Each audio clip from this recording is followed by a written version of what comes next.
WrestleMania 39, booked for the first time by Triple H. And man, I have to say, it was a phenomenal job. SonGoshuaku here, joined by my guest, Rob Fury. What is up, ladies and gentlemen? Rob Fury here, the mogul of hotness, the king of sexy, the crown prince of damn you're so fine, and your special guest for tonight. Our first match, John Cena versus Austin Theory for the United States Championship. All right, so basically John Cena starts off pretty hot, but Austin Theory actually took it to him for most of this match in the beginning. And John Cena, he had a few comebacks and everything, and I thought he did a good job of constantly mocking John Cena with the "you can't see me" and all that stuff. By the way, I forgot to mention, I thought it was really cool, the entrance for John Cena, how they had him come out basically with the kids from Make-A-Wish. So that's been always cool with John Cena.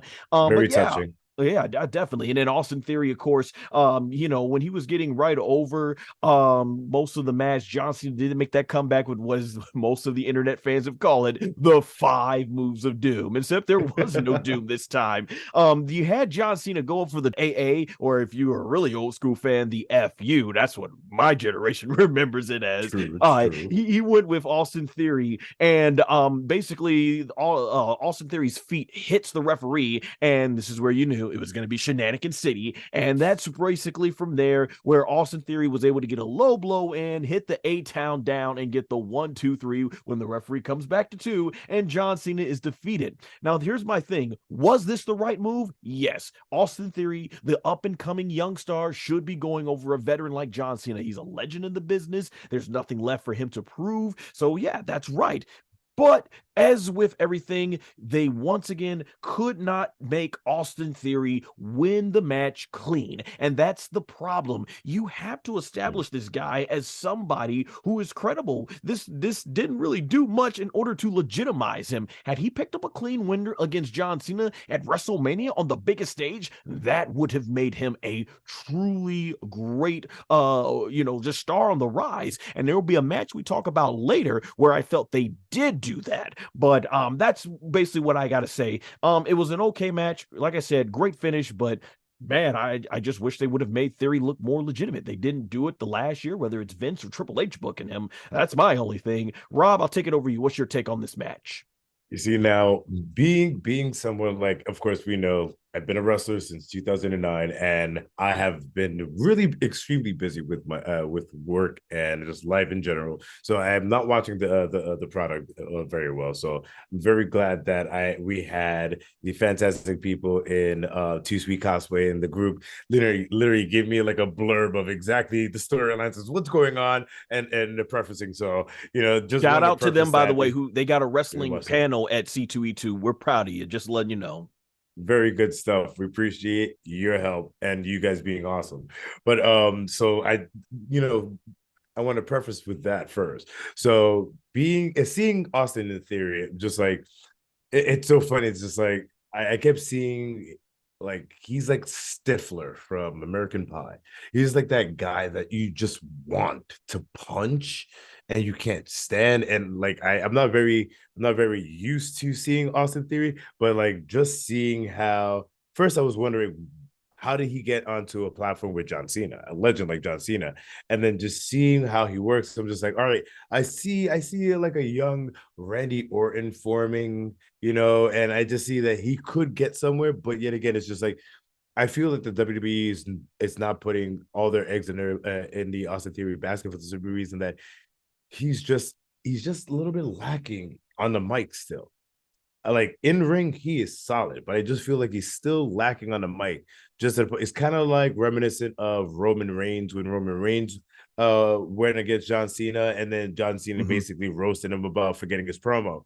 So it's kind of like that. I feel like he's on the cusp. Like he just needs probably to like go back to being a face, or if he was ever a face, going to being a face, and then going for a really substantial and meaningful heel turn like Roman Reigns. That would help him in the long run. But right now, I just feel like he's lacking in the mics. Yeah, very well said. In terms of how you put it together. I do think though, for me personally, I feel he's good on the microphone. He's got charisma, but it's a lot of the booking. But you mentioned Roman Reigns, and that was one of the issues with Roman Reigns. I always thought Roman Reigns was a great talent. I just thought the booking, they got to get better booking around him. But yeah, that's all that's left. There, he's got all the tools. Just make this guy legitimate, man. But yeah, moving on to our next match. It was a fatal four-way tag team showcase men's match featuring Braun Strowman and Ricochet versus Alpha Academy, consisted of Chad Gable and Otis, or if we've been following the recent storyline, Otis. Versus the Street Profits, consisted of Angelo Dawkins and Montez Ford versus the Viking Raiders, consisting of Eric and Ivar, with Valhalla, who of course is Sarah Logan. So now the thing about this match was a lot of people were saying how this was thrown together. I even saw people say this was going to be the bathroom break match. And let me tell you, these 8 guys went out there and delivered a fantastic match. This is what I'm talking about. When the WWE doesn't give you much to work with in a story and you still go out there like it's the match of your life, I give all the talent, the props when it comes to that. And this match definitely delivered. It's just, if you would have said this is for a number 1 contenders match to determine who's going to face the tag champs at Backlash when they have it in Puerto Rico, then by all means, this match would have felt like it had a lot of higher stakes. But there were some cool moments. Some of the highlights that I got from this match was Chad Gable. What a beast, man. He did this spot with Braun Strowman where he rolls back and then does a deadlift German suplex to Strowman. Like, man, that was fantastic. A la Doug Williams, by the way. Pretty much. Doug Williams. Yep. And props basically as well. We saw some really cool stuff. Like, I thought we were going to see a Tower of Doom spot, which I feel like is in every multi-man match. But this one was a little different. Basically, the Viking Raiders, they had a couple of guys on their shoulders, and I believe it was Ricochet who jumped off and did like a crossbody, laying them out. I'm like, okay, that's what I'm talking about. Something innovative new that made me go like, wow, okay, I didn't see that. So that was good. Here's a part really got me in the match. So Braun Strowman, he does his Strowman Express running over everybody, and then he runs into Angelo Dawkins, just boom, just basically bulldozes Braun Strowman. I'm like, dang, it was good he's stuff. Like, yo, I come from the streets, you better bring it. Yeah, bring it for hard, sure. Bro. I play ball. Don't be trying to check up on me. And then I thought this was really well shot. A lot of people give Kevin Dunn flack, and I understand with the whole camera motion stuff, but I'll give him points, man. He was on point with making sure his camera guys was in position for this one. Ricochet does this where I think he jumps onto the top of the rope and does a shooting star press and lands on everybody. And like I said, the way the camera angle was done, it was really well. It was really great. And from there, he throws Angelo Dawkins back into the ring and does his 450 splash, but he ends up landing on Dawkins' knees, who basically countered that way, holds him down, and Montez Ford, I always say it, one of the most beautiful frog splashes in the business today. He does it, turns his body halfway, hits him 1, 2, 3. The Street Profits win this match, which I didn't think this was going to be happening. If Eddie Guerrero was still alive, he'd be so proud of Montez Ford, basically, with what he can do. So that was pretty good, man. After this, like I said, these men did a tremendous job, and I hope tomorrow night we see the same thing with the women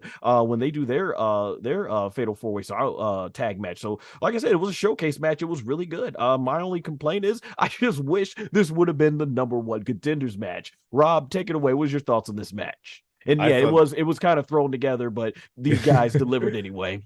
Yeah, I thought this match was very good. There was like like I said, I haven't been watching the product for a while, so seeing everybody do their thing, the Street Profits, like I keep saying it, they are like Crime Time, but they just got the opportunity that Crime Time actually did not get, and they're showcasing their stuff so beautifully.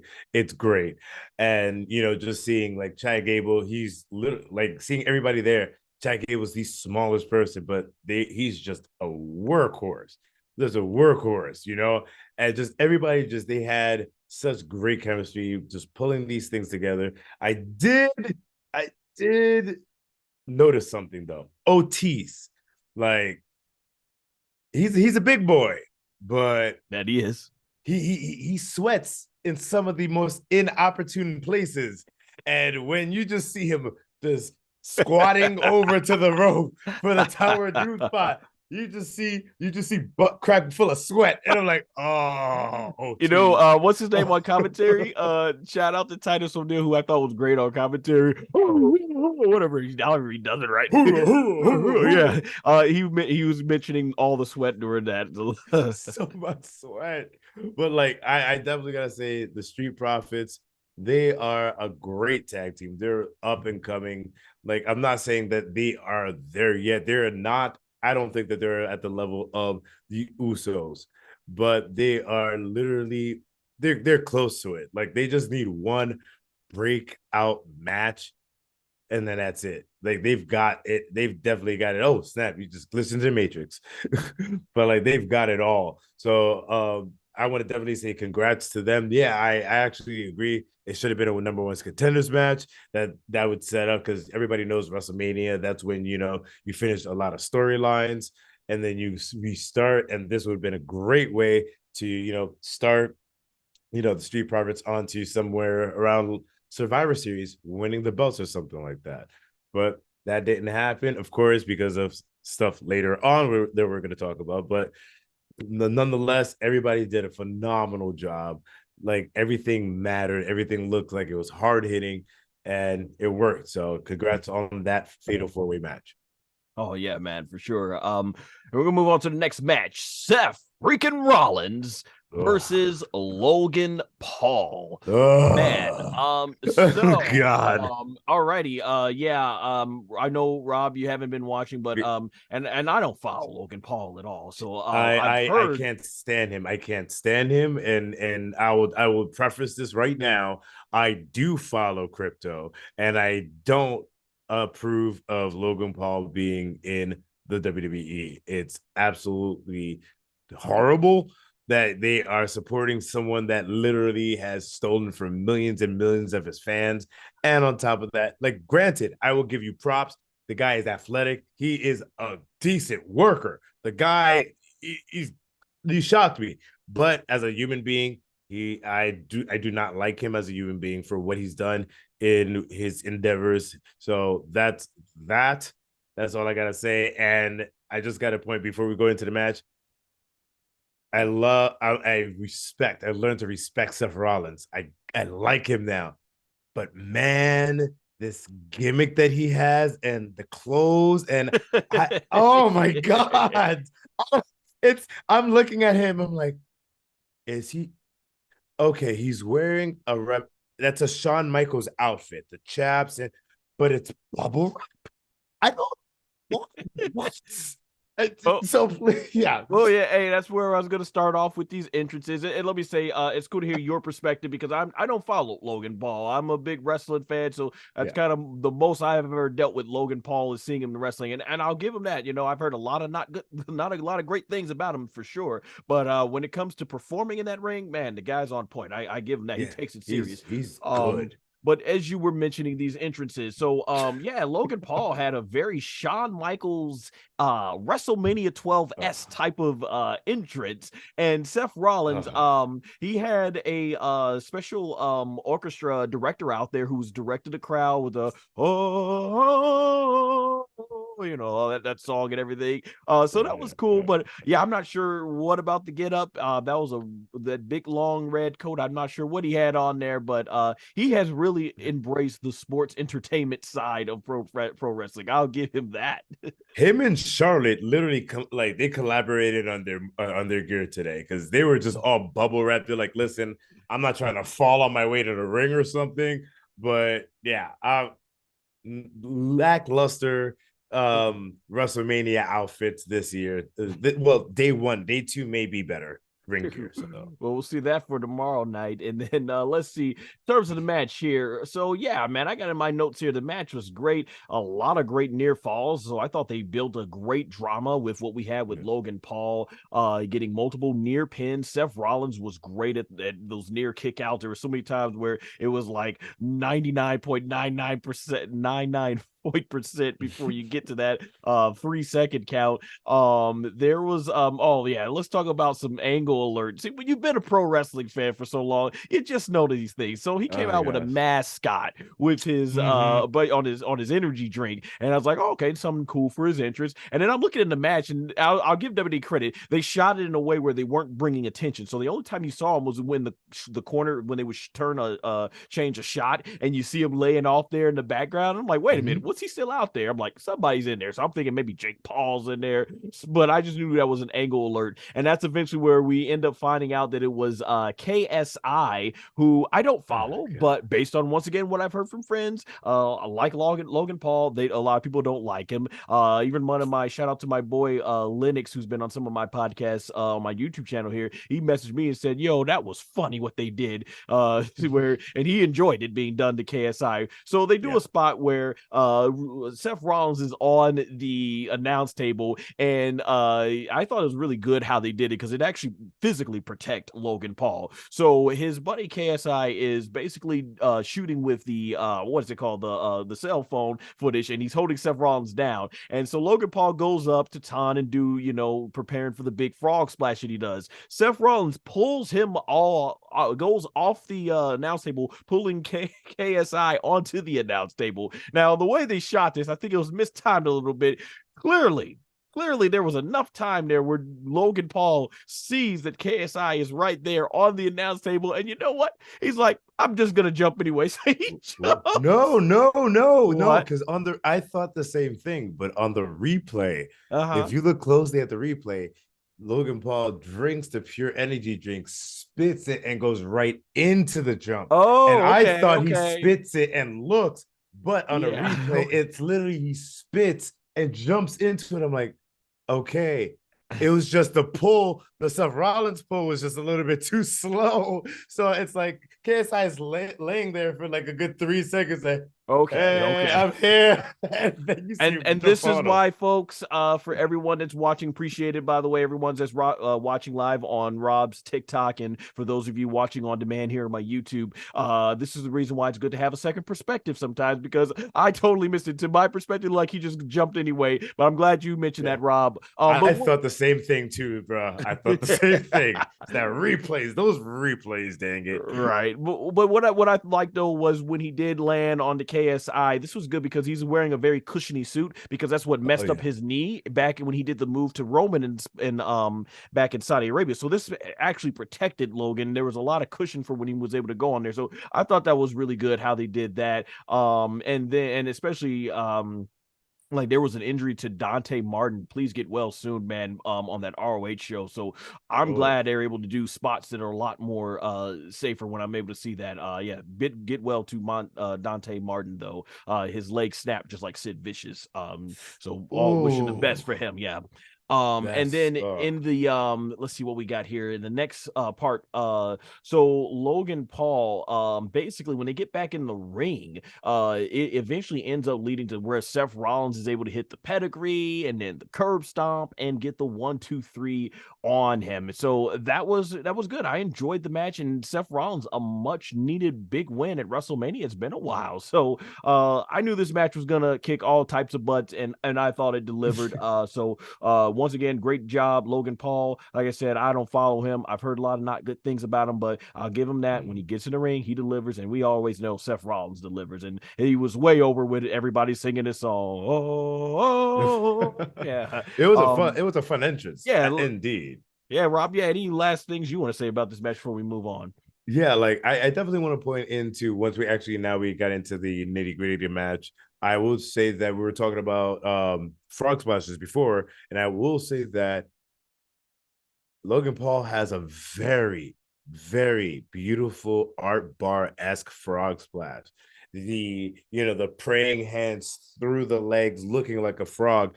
It is the most frog splash-esque frog splash that we've seen since Eddie Guerrero. And it sucks because it's from Logan Paul. But with that, and guys, listen to Rob. He's been in the ring, so this man knows. So it really hurts for me to say that, but it's very art bar-esque. And everybody knows Eddie Guerrero got his frog splash from his partner art bar. So it's really it's rough, but I gotta give him props on that. The whole back and forth, it was great. Great match overall. I will absolutely give it props. There's one thing that does bother me as someone that follows the business a lot. Well, trying to restart it again. It's that Seth Rollins was the champion for so long. For Seth Rollins to go have such a distinctive back and forth with someone that just got into the business and does not have that much time in the business, it kind of does. Like you said, now Seth Rollins won a big match, but yet again, Logan Paul shouldn't be a big match. He should be, in how coming into the business, you just started coming in. Yeah, you got big matches with the big guys, but you're still a rookie. So you're nothing to Seth Rollins, that someone that has held the Universal title, held the undisputed titles, and held all these titles and has such lineage and literally has been the man in the company. Logan Paul is nothing to that guy. So it's like, I feel like having that Logan Paul like hang with someone that is a decorated former champion, yeah, it boosts Logan Paul's rating up, but it kind of diminishes Seth Rollins a bit,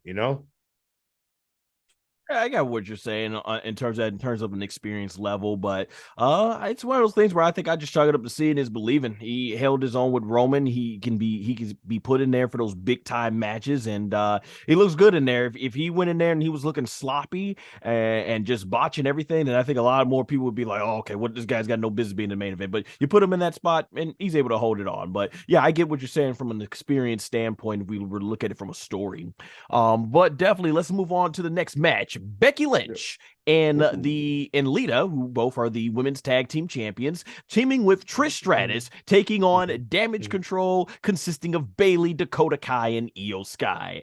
Lita is my all-time favorite women's wrestler alongside Molly Holly. Those are my two favorite women's wrestlers. I give you props to Molly Holly. So yes. Basically, seeing Lita, it's really awesome. Trish Stratus, another all-time legend, someone who worked really hard to get better in the ring. And when Lita and Trish left, man, I didn't think the division was the same. I had Beth Phoenix, who's also another one of my all-time favorites. But yeah, it is always great to see Lita and Trish. And honestly, I think both women are like 47 years old. They look tremendous in the ring. They've kept themselves physically up well. I thought conditioning in the ring, they looked very well. They moved very well in this ring. So much props to them. Really cool. Trish Stratus came out in a variation of her gear from WrestleMania 21, the last time they were in Hollywood. So that was awesome. Gotta rock and roll. Yes, it was good to hit all that music again. So it's cool seeing two of the all-time greats basically take on two of the greats in the business right now, or team with them in some sort of match. And then you got Dakota Kai and Io Sky, who were on their way up as well. It was good.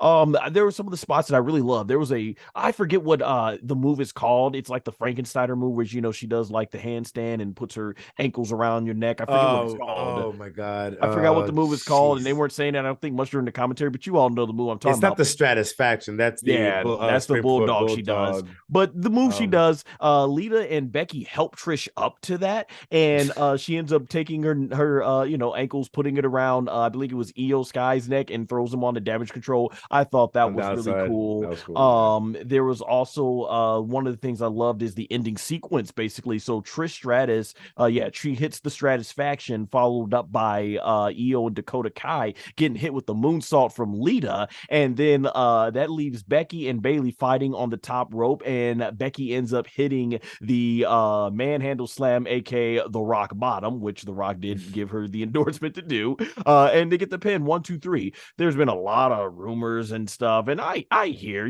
I go on, shout out to Aaron Riff and NoDQ.com. I go on NoDQ, and I go and I read what the rumors are, but I always just wait to see what happens on the show. I don't ever want to get myself caught up into it because if it doesn't happen, you're disappointed. So there's a lot of talk that Trish might turn heel, but I just didn't feel it, man. I didn't feel it here. I was like, it wouldn't make sense for Trish to turn heel when the titles are not on line. If you're gonna do a heel turn, then turn when the titles are on line. Though I don't even know if Trish as a heel works now, being a legend that appears every now and then. But that's hearsay. We'll see if that happens. But I figured, yeah, Becky, Trish, and Lita would get the big happy ending win here. Doesn't do much to build credibility up with Damage Control. Definitely, it's going to be some sort of changes needed for them moving forward. But overall, I thought the match was fun and it's great. We won't get to see Trish and Lita in the ring as much anymore. They are 20 plus years older than when they were, or I probably should say maybe like 15 years older than when they were in their prime. 20 years ago, they were both still getting started. But as a fan, I was just happy to see it. So I can't complain. It was a nice, fun little match for WrestleMania with the right amount of star power of the past, present, and future. What did you think about the match, Rob? I thought the match was absolutely entertaining to see two legends come back and just do their thing. They were a little slow. Like Lita is still her reckless self, just flopping all over the place, just throwing kicks the ring gear was really cool. Lita, baby girl, you're a mom. You did not need to have the thong gear. We're good. Like, you didn't have to. Don't think Lita's a mother. Don't think Lita's a mother yet. She's not a mom. Oh, I would have thought. I know Trish is. Trish is a mother. Yeah. Okay. Oh, then Lita, do your thing, then, baby girl. Oh yeah. All right, let's go. Let the cakes feed the world. All right. Like I said, I think Lita and Trish have kept in tremendous shape for their age. Oh, of course, absolutely. I just thought, I was like, oh, like Lita has like a mom, she's like a couple of kids. I'm like, you don't need to throw a thong. I'm like, do people even wear thongs anymore? I'm like, Cisco said thong like years ago, but no, but it was really good, and it's like during the match, like it just got us like talking in the Discord. We're just talking about like great women champions and women wrestlers and stuff like that. And then I just literally just dropped it. I was like, listen, Medusa, aka Alundra Blaze, and people was like, yeah, we forgot about her. I'm like, yeah. And I'm like, I just wish like she could come back and just be able to like work with these women. Like, she was the trailblazer in the WWF, not the WWF. She was like the first women's champion in the WWF in our generation in the 90s. And that like set like Bull Nakano to come into the WWF and have some amazing matches with her. And then of course that whole thing we're going to WCW, but like that was the like the emphasis, like that that's like that set the way for the Litas, for the Trish Stratuses, for the Tori Wilsons, for the not Tori. We don't want to remember that Katsu, but for AJ Lee's, for all the amazing women wrestlers that we have in the WWE now, it all started with Alundra Blaze. So it's like, I just wish that they would bring her back, because I love seeing Trish, I love seeing Lita, but bringing her back would be awesome as well.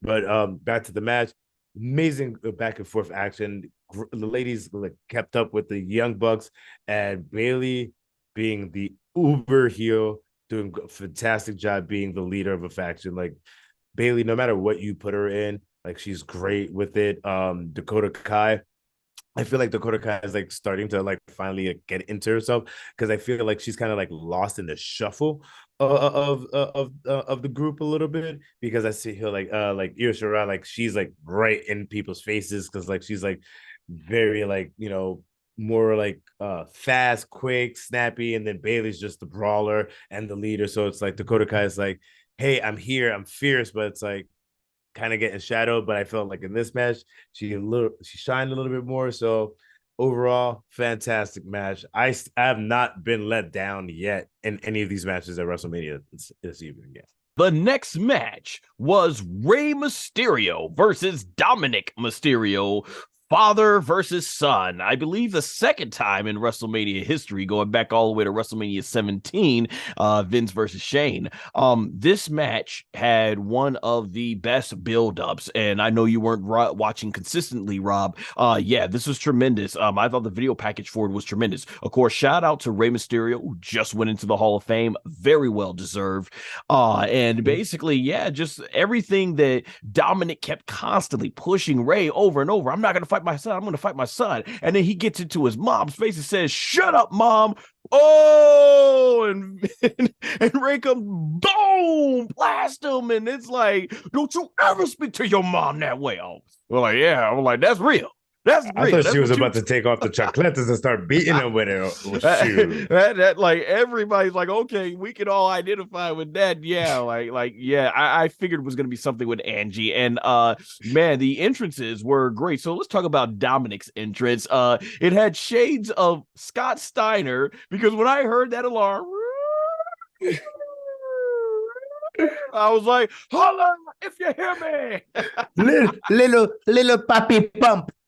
If you hear me, baby. And then after that, we get what's his name? We get what was that? I was like Goldberg as well. Like when they had like the security or the officers, like we got shades of Goldberg. Goodness. I think they had him handcuffed, so we got shades of Kane's awesome interest from 2003. Like, I don't understand how do okay the cool with the handcuffs. All right, cool with the little tattoo with the beautiful.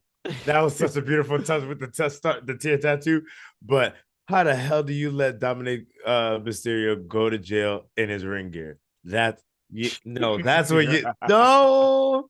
Yeah, you can't. It's suspense. Yeah, all right.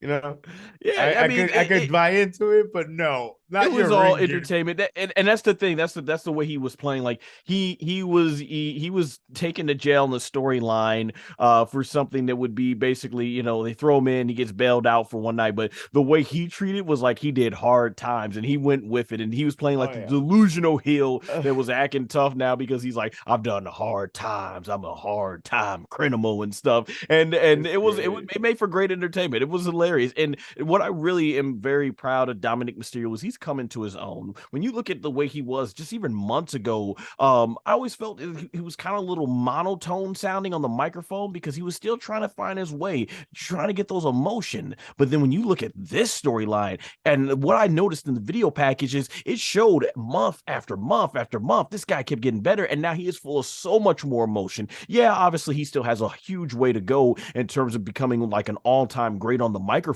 but he's definitely well on his way to becoming much better. He's showing so much more emotion now. I think just working with Finn, Priest, and Rhea, they have brought out the best in him, and man, it's been tremendous. And especially the fire he showed in his most recent promos against Rey, fantastic, man. Dominik Mysterio in the heel heat, like this man has come a long way from where he was character-wise, because I've always thought he was really good in the ring, very solid in the ring, but now he's really developed and coming into his own as a character. And then Rey Mysterio, not to be outdone, comes out with Snoop Dogg. I'm like, oh, he got the music. Da, da, da, da, da. And then after that, they switched over to Eddie Guerrero's music. I lie, I cheat, I steal. Like, man, it has been too long since I've heard that. Man, just hearing that music again really reminded me how much I miss Eddie Guerrero. Rest in peace. Had he lived this long, man, no doubt he would have been a great part of this storyline, whether it was being a heel, joining sides with Dominik, so they're going to basically play off as if they were father and son, or had he been the babyface where he sides with Rey Mysterio to try and help him take down his son that's gotten so disrespectful. Man, forever a legend. Rest in peace, Eddie Guerrero. I didn't understand the whole like Juice and Thunder Liger gear that Rey Mysterio was wearing. Like, do you understand what his gear was? No, he was probably paying tribute to I wasn't sure. He probably was paying tribute to someone. His the way his mastership kind of reminded me of Great Muta, but I don't know if that was what he was going for, because Great Muta, of course, went into the Hall of Fame. But yeah, it looked cool, but I'm not gonna really speculate too much on it because I don't know exactly as far as what he was going for, and I don't want to even pretend like I did. But yeah, like, I'm gonna be real with y'all. Like, if I'm not sure, then I'm like, I don't like speaking on stuff I don't know about. But that being said, too, then he goes into Rey Mysterio's music, booyaka, booyaka. I loved it, man. I was into it. The match was good. I enjoyed a lot of the emotion too, especially when like Dominik got in front of his sister and threw water in his sister's face. Shout out to Aaliyah. She's a trooper.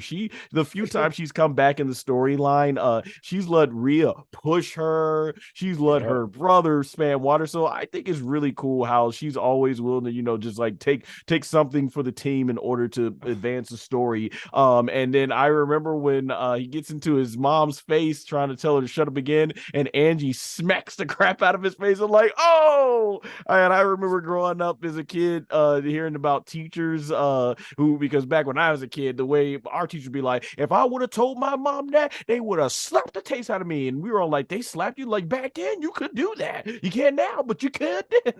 So I'm like, wow, okay. So I'm looking at it like, oh dang. I'm like, oh, don't mess with Mama Mysterio. She can go too far, slap the taste out your mouth. I remember too when they did the spot too when he's trying to, I think Rey's trying to hold Aaliyah back and Dominik takes it as a cheap shot. I really like some of the basic heel tactics I saw. Like he's like when the referee's not looking, he's trying to remove the turnbuckle. Just like, man, it's cool to see some of those nice heel tactics from when I grew up as a kid still being used. So that was really cool. Oh, there was a hilarious spot where Dominik is basically on the side of the turnbuckle and Rey Mysterio takes off his leather belt and just starts whooping Dominik Mysterio right on the butt multiple times. Crowd popped huge for it. Definitely a very entertaining moment during this match. We got Legado del Fantasma came out, who were gifted LWO shirts, so shout out. That was a really nice throwback by Rey Mysterio. They're coming down to even the odds with Judgment Day when they were out there.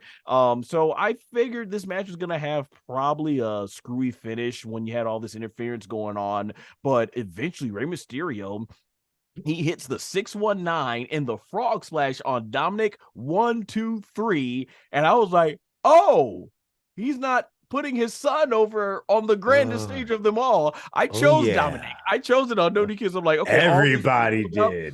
On this build up, I'm like, okay, I'm like, he's probably gonna want to put his son over on the grandest stage, and they'll have a rematch, and Rey will win. They'll probably trade back and forth, but in the end, months down the line, Rey Mysterio gets the final big victory to end with a happy ending. But I always figured they would probably want to have that moment where they look back at WrestleMania and be like, man, he won. He can go about bragging like, I beat a Hall of Famer at WrestleMania. I'm like, great heel heat, but they didn't. I'm like, okay, wow, already. It was a good ending. It is the right ending. The father putting his son in his place that's being disrespectful. So it's definitely the right ending that this story needs. I just thought they were saving it for later down. But overall, it was a good match, and I think we're gonna see more from these. I just, like I said, I thought Rey was gonna put his son over on the grandest stage of them all and make a huge moment that will be remembered forever when it comes to Dominik. But it is what it is there. I'm looking forward to seeing more though from them. But overall, it was a good match and a great build up. What did you think, Rob? It was a great match, super great match. Everybody that was in the Discord was like, "Oh yeah, Dominik's gonna win. Dominik's gonna win. He's not. He's gonna let his son out." And then I legit joked. I'm like, watch. Rey's gonna go. It's gonna be like the WrestleMania day. Rey and Dominik go. They're on their way to the arena, and then Rey's just gonna literally look at Dominik, put his hand over his shoulder, is like, son, I love you, right? Dominik's like, yeah, Papa, I know you love me, but like, yeah, by the way, I'm going over tonight. Have a good night. And just bounce and I joked around with it, and then what happened? That's exactly what happened. I literally, Rey was like, ha, yeah, okay, no, I just became a Hall of Famer. You think I'm going out on my back? Yo, Papi, you better carry my bags, bro. But like, I think in storyline, what will happen is, one, they're not gonna have him job on his Hall of Fame night. Not gonna happen. What's gonna happen is Dominik is gonna get even more focused, more purpose, and then it's gonna be either loser leaves town, loser retires, or loser loses mask. Mm-hmm. And they're gonna pick up the stakes. I say that it would probably be loser leaves town or loser retires. Have Rey retire, have him go away for a couple of months or even a year, get your Legends money, come back in a year, then bam, you're fresh. Revive the feud if they want to. But this is absolutely what should have happened. Rey Mysterio conquered his bratty son, put him in his place. Now his son's gonna get pissed off and is gonna say, you know what? I'm going even harder at you now. I want you now. Ray's gonna be like, no, we're done. I already beat you. I beat you on the grand stage of a mall. I don't blah blah blah. He's gonna do something to the mom. He's gonna put the mom, either Mama Mysterio or a sister Mysterio, Leah, in the hospital, and it's gonna say this is not gonna stop until it's gonna be either you put me in the hospital or I retire you or something like that. And it's going to be a retirement match, and Ray's going to go out, and Dominik Mysterio is going to be the Mysterio standing tall. That's my prediction right there. Yeah, we'll see. It'll be interesting to see where this goes, because it definitely ain't over by a long shot. That's for sure. No way it ends like this. So we're gonna move on to our next match. Before we go into the match, I just have a comment. What's up? They hyped so much. This is the first all women's match. Two women in the match. Two women in the match. There's a female ref. The announcer was female, and then I'm like, why didn't you make the announcers female?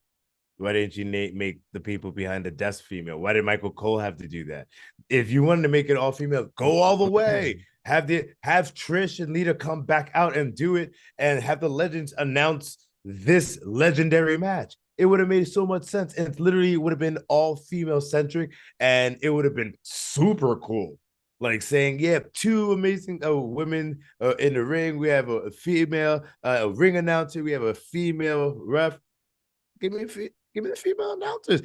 Is the ring person a female too? That would have been cool if they literally went that extra mile. I would have been like, heck yeah, WWE. There you go. If you're gonna go all female, do it all the way. And you guys did it all the way, but they dropped the ball on that. So next time, do it all the way. That's my comment before we go into the match. Let's go. Right. Well, Trish and Lita probably don't have the experience in the early other two women that they had. Renee is in AEW now, and Beth is retired because she's come back to semi wrestling. And I don't even know if her and Edge were there tonight because they're on the show for tomorrow. So who knows? Get Maurice. You got Maurice. You got Beth Phoenix. I don't know, like with their experience level though, that's something. But yeah, in terms of the match, the Smackdown Women's Championship, Rhea Ripley versus Charlotte Flair. Now there was that's my homegirl right there. There was a lot of talk going in, like, will they be the main event? So when I found out they were next, I'm like, yes, they're doing the tag team match as the main event, but we'll talk more about that coming up. Samantha Irving, who is fantastic as an announcer, man, ring announcer, doing a great job hyping all these matches up. She did a great job introduction-wise, and Rhea Ripley, I noticed, got 0 boos. And if she did get any boos, they were definitely not hearable because there were so many cheers. The LA crowd really wanted Rhea to win. And when they announced Charlotte Flair, it was definitely a mixed reaction. So let me just say right now, I am very happy that these women got to finally perform in front of a large stadium audience. 3 years ago, when the pandemic first hit, they were in that empty warehouse and with the pandemic center. And man, I'm glad that these ladies got to go out there. And I think hands down, they've had about 4 matches. This is the best match, and this is the match that was clean. Before I continue on, what's up, Rob? I like one. Yes, I want to piggyback on what you said. It is so amazing to see them in this match. I thought they were the main event. That's when after it was done, I messaged you. I'm like, "Are you ready?" Like, no. I was like, "Oh man, there's another match." Yeah, I thought they had the main event. I was like, they deserved it, up. And but one thing I will say that was a big giveaway in the announcements. In the announcements, you could see in the wrestlers' faces who was going to win. Because you looked at Rhea and you already saw tears in her eyes, and you saw her lips literally started trembling when they announced her name. Then when you saw Charlotte, she looked so pissed, and I was like, oh, okay, I see what's gonna happen. And I was like, is it gonna happen? But in their faces, like you could just see like that emotion in both of them that was building up, and it literally totally was expressed in the match and how they went at each other. That's all I gotta say about You that. may have thought she was angry. I think Charlotte was just looking intense, and I'll bring this back up when we get towards the end of the match with Charlotte's Okay. facial expression. But yeah, some of the things in Okay. this match, there was a really cool transition where Rhea picked Charlotte up to do the Riptide, and Charlotte just did a beautiful transition into a tornado DDT, which Rhea sold beautifully. Spike. Man, Charlotte Flair, so athletic. So athletic. Now I got scared a few times during this match for the German suplex spots. So there's one part where Rhea does a German suplex to Charlotte on the off the top of the rope, and I was like, oh, I hope Charlotte didn't hit her head. And they played in slow motion. Charlotte pretty much did a backflip to sell it. But there was one where they did it closer to the ground, and there's no hiding it. When they played in slow motion, she goes face first with like her whole body is like sticking like butt in the air. If you're a Dragon Ball fan, you remember when Goku elbows Raccoon and he falls and his butt sticking in the air. That's kind of the position that Charlotte Flair landed in. She landed face first, and honestly, that probably saved her. Had she not landed and turned her face, man, that could have been a broken neck, broken head.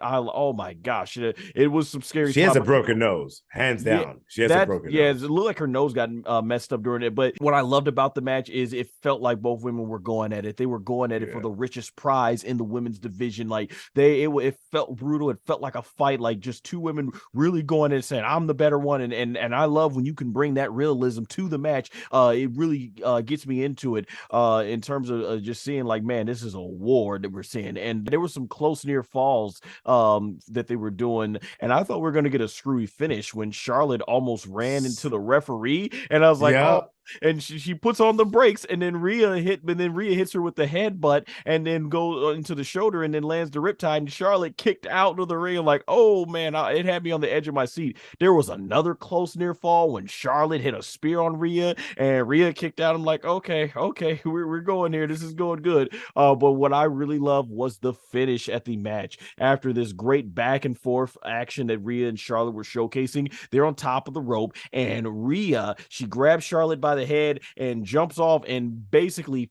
face plants Charlotte face first onto the top of the ring post. And Charlotte, the way she sold it, she was so out. Hilarious. It was hilarious. Yeah, her arms were dangling down. The referee, she wasn't moving, and they were like, I think Charlotte is out. And she gets up and she yells to Charlotte, this is my time. And then gets up and hits the riptide off the top rope, and she laid that riptide in. Boom. 1, 2, 3. She does like her asserting dominance pin.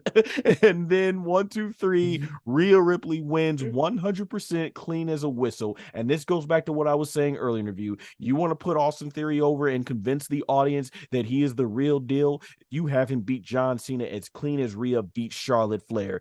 This is how you make stars. This is how you do it. I am so glad, because their other matches, Charlotte won clean, and then the other two, they were with Rhea and Charlotte, where they got each other disqualified and they just couldn't have Charlotte going over. Triple H did the booking right here. This was excellently booked. The crowd popped loud. This was really good, and the crowd got into it, especially. Man, amazing. And to go back to your point, Rob, about Charlotte, you think she would sell this looking like she wants to cry, or that she's angry, that she just lost her prized possession, but she sold it where she's smiling. I think maybe that would have been legitimate. She was just happy to see Rhea get her moment, and I think she just couldn't hide it. And the commentators, they try to go ahead and basically, I guess, make up for it, saying that, even Charlotte is like, yep, she got me. But overall, man, it was a great moment. And like I said, I think Bianca and Rhea are the women that they're going to build this whole division around. So I'll get more into Bianca in terms of storyline tomorrow for a match with Asuka. But on this night, man, Rhea, Charlotte, excellent match. It's hard to say for me. I'll come to a decision when I make my ranking video, but match of the night with the main event, I'm gonna have to really think about it. But these women delivered a very much main event caliber match. Hats off to them. I can't say good enough things about this. One that will be remembered for years to come. Excellent. I enjoyed this one even better than when she beat Asuka a couple of years ago at WrestleMania 2021. Excellent. So I can't say enough good things about it. Rob, you take the floor. This match is the quintessential pillar of what women's wrestling is in 2023 and should be in 2023 moving forward. Yes. Like, just absolutely great athleticism. They told a story. It was not a screwy finish, and like Rhea came in looking like a star and leaving like a superstar, and it's like when like the way that you were,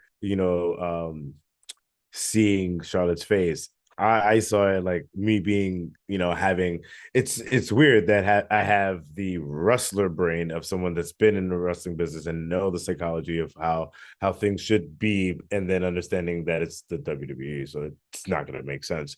And then having the fan brain that I've been away from the ring so long that like I'm just like I don't know anything, so I'm just like a fan. I'm just like I'm being very like enthusiastic about everything I see. So having to balance both brains, I'm just coming to the realization that storyline wise, it could be like, okay, Charlotte's like, okay, this is it. I've done everything I've done.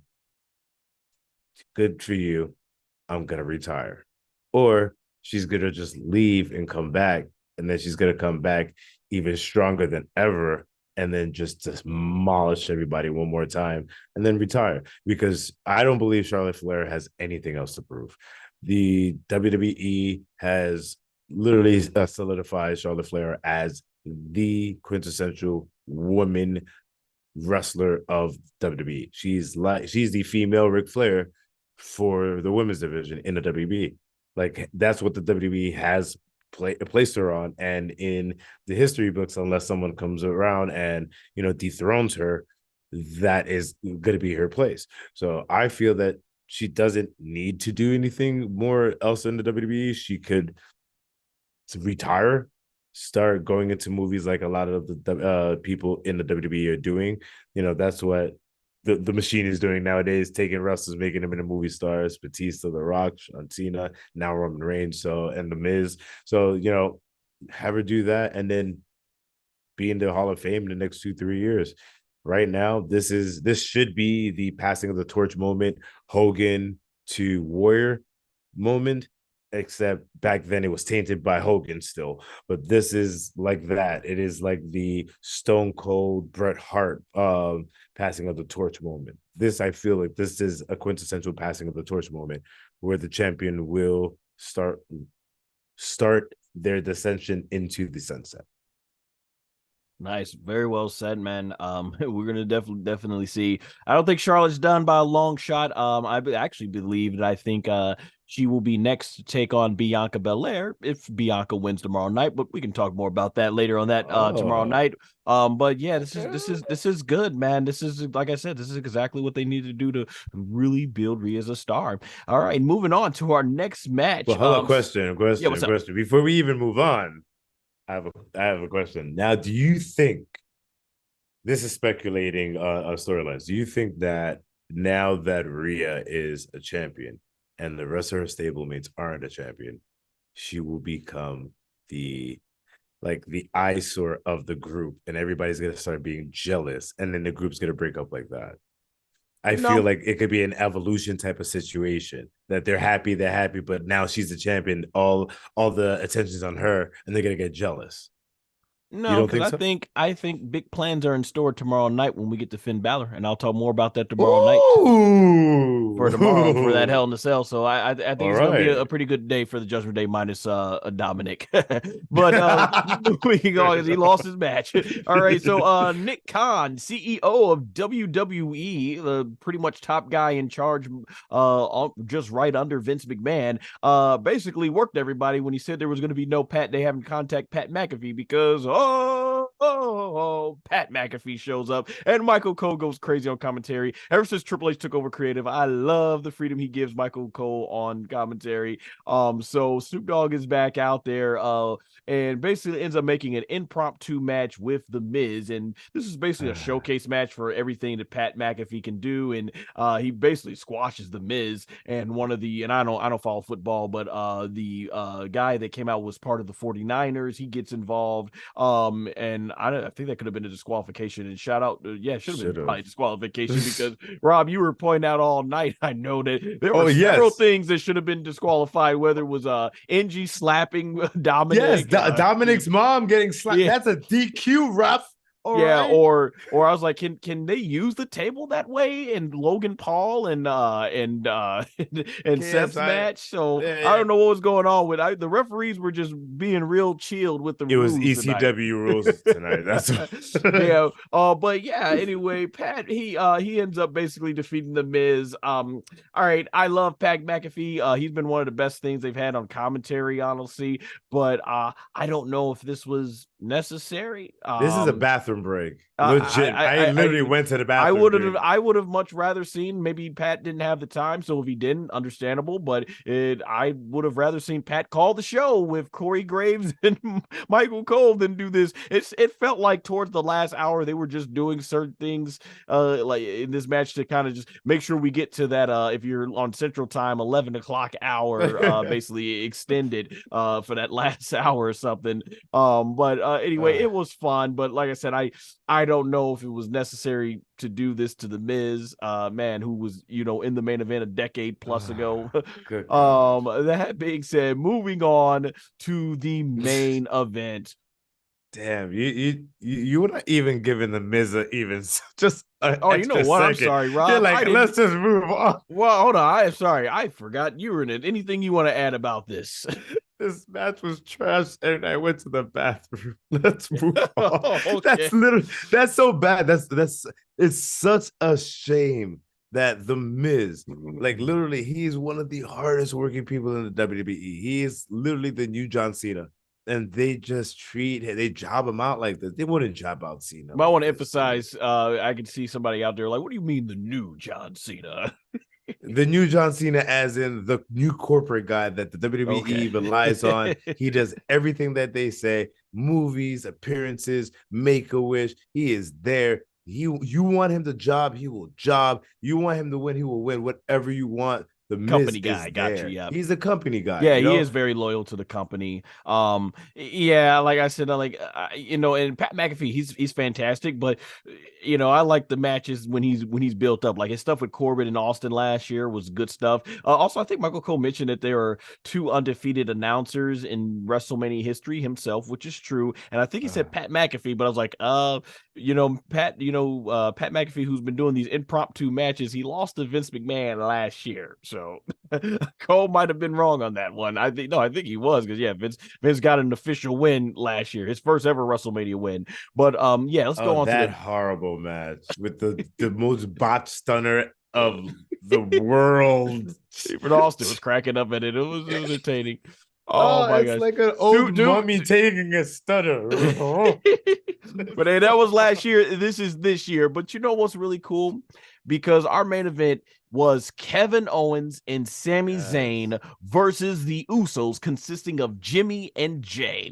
And it is for the undisputed WWE Tag Team Championships. Before we even get in the match, let's talk about some fantastic stuff. You look at Kevin Owens and you take that guy and be like 15, 20 years ago, that's going to be the guy that main events WrestleMania with Stone Cold Steve Austin. And then he's going to come back the following year and main event again for the Tag Team Championships.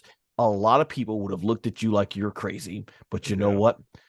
It happened. I am so proud of Kevin Owens, especially he started there in LA and now he's back in the main event of WrestleMania. Same thing for Sami. I mean, who would have, he had a great comedy match last year with Johnny Knoxville, and who would have ever thought 1 year later he'd be back main eventing WrestleMania.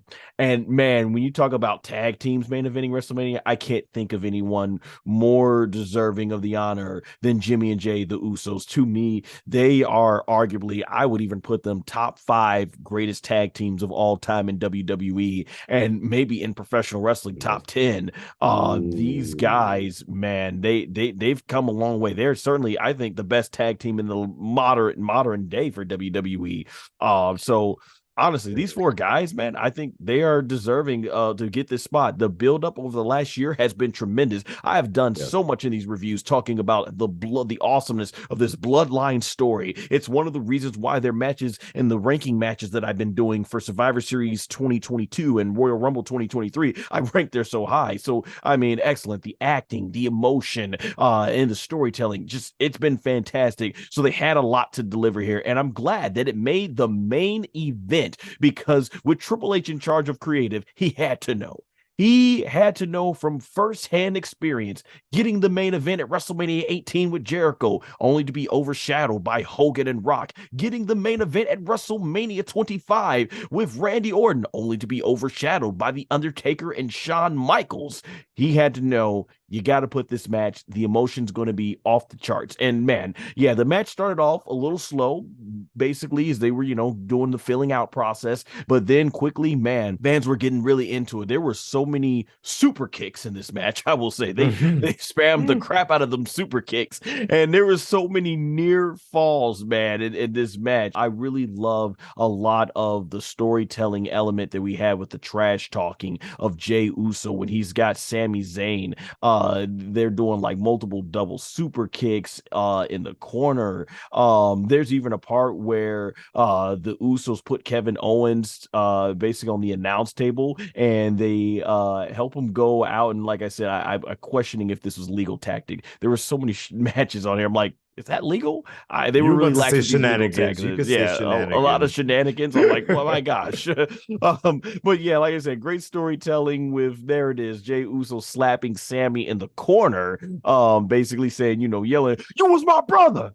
You was my brother." I love Jey Uso's whole performance through this whole story, man, was been good. And then he hit Sami with the haluva kick, and that was a great near fall. I think Sami he basically kicked out by just throwing his shoulder up. Like, man, it was great. There was another great near fall when Sami, he basically makes the hot tag to KO, and basically from there, Kevin Owens, he hits the pop-up power bomb on both the Usos, and then Sami gets the haluva kick, and KO gets the stunner on the other Uso, and it's 1-2 once again, a near fall. I was like, whoa, they had me there, because I was like, wow, okay. And there was once again a lot of super kicks in this. There was a super kick party here, obviously, in this match. There was even the part where KO and I forget if it was KO or Sami, but the Usos, they did their stereo Uso splash, which is always usually what finishes it, and they basically still kicked out. They hit the 1D, which Michael Cole mentioned nobody's ever kicked out of the 1D, which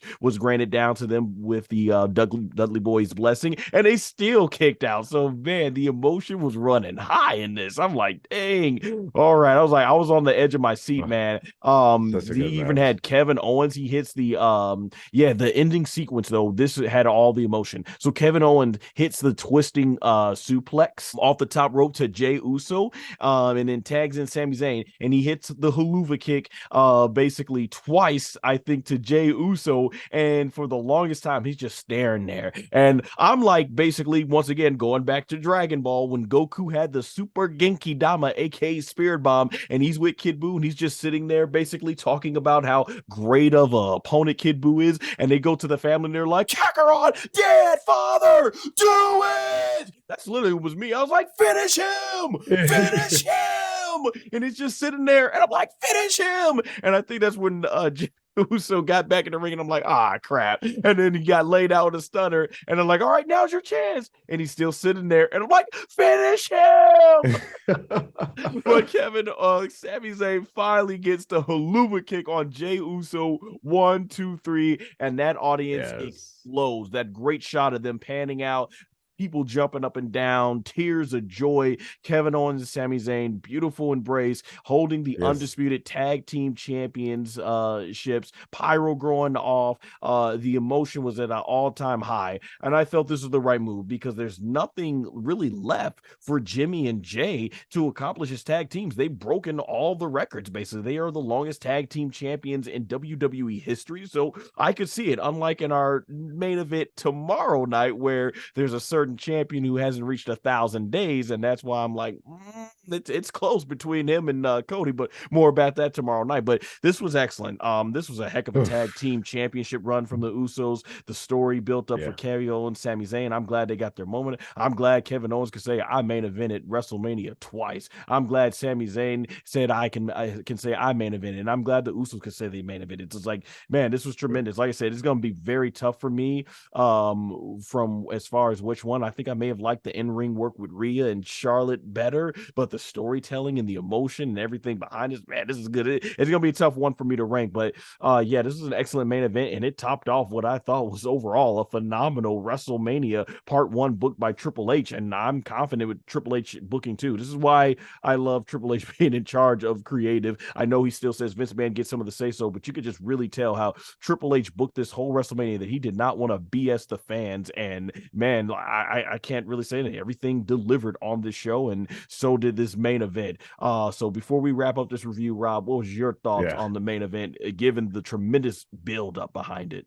There is so much to unpack about this one match. It was rightfully deserved to be the main event. This was the best match of the show for me. The second is Rhea and Charlotte, then Rey and Dominik. Just the emotion and emotionality of the storyline was just so great. I got a crash course in it, like going in and out of watching wrestling and not. Like I would see how storylines going here or there, and then I caught the storyline where he betrayed him, and I was like, oh snap! And then I saw Jay was going on with Jay. I was like, yo, and this is where I'm gonna break down my stuff in little compartments. So the first compartment is what I think they should have done, because it just makes way more wrestling sense, right? What should have happened was Jay should not have went back with his brother. Jay should have pushed forward, fought Roman Reigns, beat Roman Reigns for with help of Jimmy. Then they basically betray Roman. Roman goes away for a couple of months. Jimmy, Jay is the champion. Then because they're brothers, Jimmy asks, "Yo, bro, let me get a title shot." It's like, all right, cool. If you beat me, you can get one of the belts. Bam. You get the SmackDown and the Raw champion. Them split. And then who comes back? Royal Rumble and wins the Royal Rumble? The tribal chief is back, wins the Royal Rumble, and says, I want to challenge both of you. WrestleMania, it's family. It's a bloodline family all over again. Now Roman comes back and wins the belt again and unifies it again. I thought that's what it should have been. But with what we got, it's still good.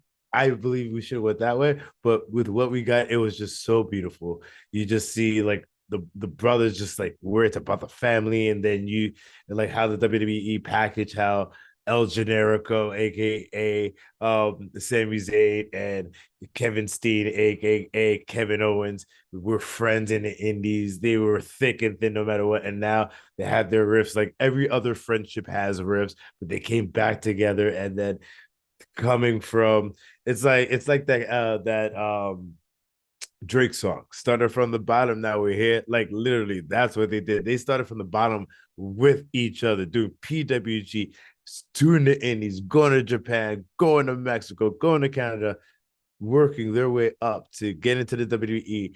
Discarded, didn't nobody like Sami Zayn was a joke. Kevin Owens got his opportunity, then he was brought down. Now is their way. Now they're coming back up, and they're on the top of the mountaintop together as friends. And that is super, super awesome. Being a wrestler myself, that is an awesome thing to know that one of your boys in the trenches through all your pain, it's painful. If you don't know what wrestling is, it's painful. Wrestling is real, okay? It's predetermined, yes, but all the pain is real, okay? Going through all of that with someone through the years, through over decades now, and finally making it, and like being able to like look at the social media after, and you see like Sami Zayn just like hugging and kissing his wife, that meant something to them, and it meant something even more that they did it together. Yeah, they started all in PWG, right? Yeah. Yeah, because I've heard, just being a long time viewer of shout out to No DQ, Aaron Riff in his video has constantly mentioned them a lot over the years. So to just for him and Jeff Meacham to see them going to WrestleMania main event, I know it had to mean a lot to them. So I take a look at that, man. It is truly amazing when you see how far they've all come. And I mean, I just think just coming out of the at least the era where we had no fans 3 years ago, all these guys have come a long way. KO, Sami Zayn, man, the Usos, like just everyone from 3 years ago are so much better off than they were now, and it's tremendous. I love that the Usos have reinvented themselves time and time again, and just KO and Sammy's work speaks for itself. So truly a great main event. And WrestleMania, like I said, with Triple H now booking, I'm confident that we're gonna get a good WrestleMania. What do you guys wanted to make another segment too? Yeah, and I just wanted to like encapsulated with the last little part of the puzzle right here, talking about the Usos. This is a big shout out to the Usos, because like the Usos, like you said, they are the tag team of the modern era. And and in the Discord we were talking about this, and I definitely want to bring it up here, that I believe that they are in the top 5 tag teams of all time. And if the WWE would let them travel the world and go to Japan and go to Mexico and to go to the UK, they would literally be in the top 3. Because right now, and I would love your opinion on this, like right before we go on to the end of this, the top 5 I believe in wrestling tag teams is the Dudleys, 1, the Steiner brothers, 2, 3 is the Legion of Doom, 4 is the Usos, and 5 is the Rock and Roll Express. I can't disagree with that. Those are definitely top 10. I would have to think about it for a long time in terms of considering everybody wrestling. That's why I said top 10. But if I had to narrow it down top 5, I would have to really think about it. But honestly, when you think about it, because all those guys really helped change the business in tag team wrestling to what it is. But the Usos, man, they're gonna go down. That's for sure. It's all time great to what they've accomplished. So yeah, man, I can't really argue with that at all. But yeah, I just wish they got to travel, man. If they got to travel and work with some of the Jap, that's why the Dudleys are number 1, and Steiner brothers are slightly number 2. Look at the Dudleys. They went to Japan. They went to Mexico. They went all around the world. They look like Muda. Like not a Muda, great build, body of work, dragon, worldwide. Ultimate Dragon draped in gold. If the Usos were allowed to do that, they would literally overpass them and be the number 1 tag team of all time. But the WWE, like, this is for Paul. This is for Triple H. Do talent exchanges, man. Do talent exchanges. Like, you see AEW doing that with with the Ring of Honor. He owns it, both of them, yeah, with that, and like doing it with like New Japan and doing those and Dragon Gate USA. Like, do talent exchanges. Let your talent go out there so they are recognized as the best in the world. WWE did it a long time ago with Hogan. Hogan went to Japan. He was defending his WWF title in Japan. He was known as the best champion in the world because he was the world champion that defended it across the world. So give the roster right now that opportunity to showcase their stuff around the world.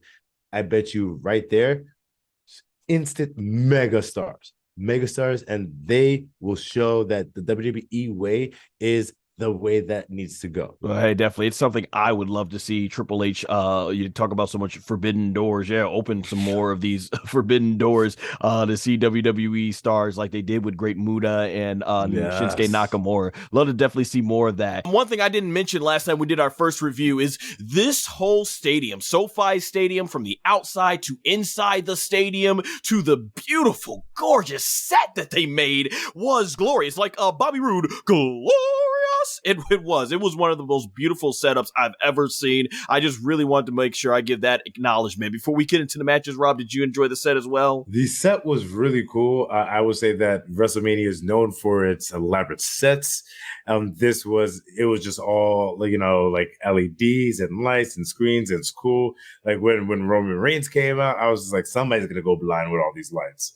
So it was very, very Hollywood style. So I enjoyed it. I did. Definitely. All right, so basically we go ahead and kick off things with the first match. Brock Lesnar versus Omos. You knew this was going to go really short. Now, I didn't know how good the match was going to be, but I was like, it's probably going to be fun. It's going to be a spectacle, that's for sure. And so basically in the opening match, Omos is throwing Lesnar around. Lesnar is one of the best sellers, man, in WWE. This guy, he's a big dude, and he will sell for you and make you look like $1 million. And that's exactly what he did with Omos. And of course, Brock eventually gets him with the German suplexes. Even in his mid-40s now, Lesnar's strength still just impresses me all the time.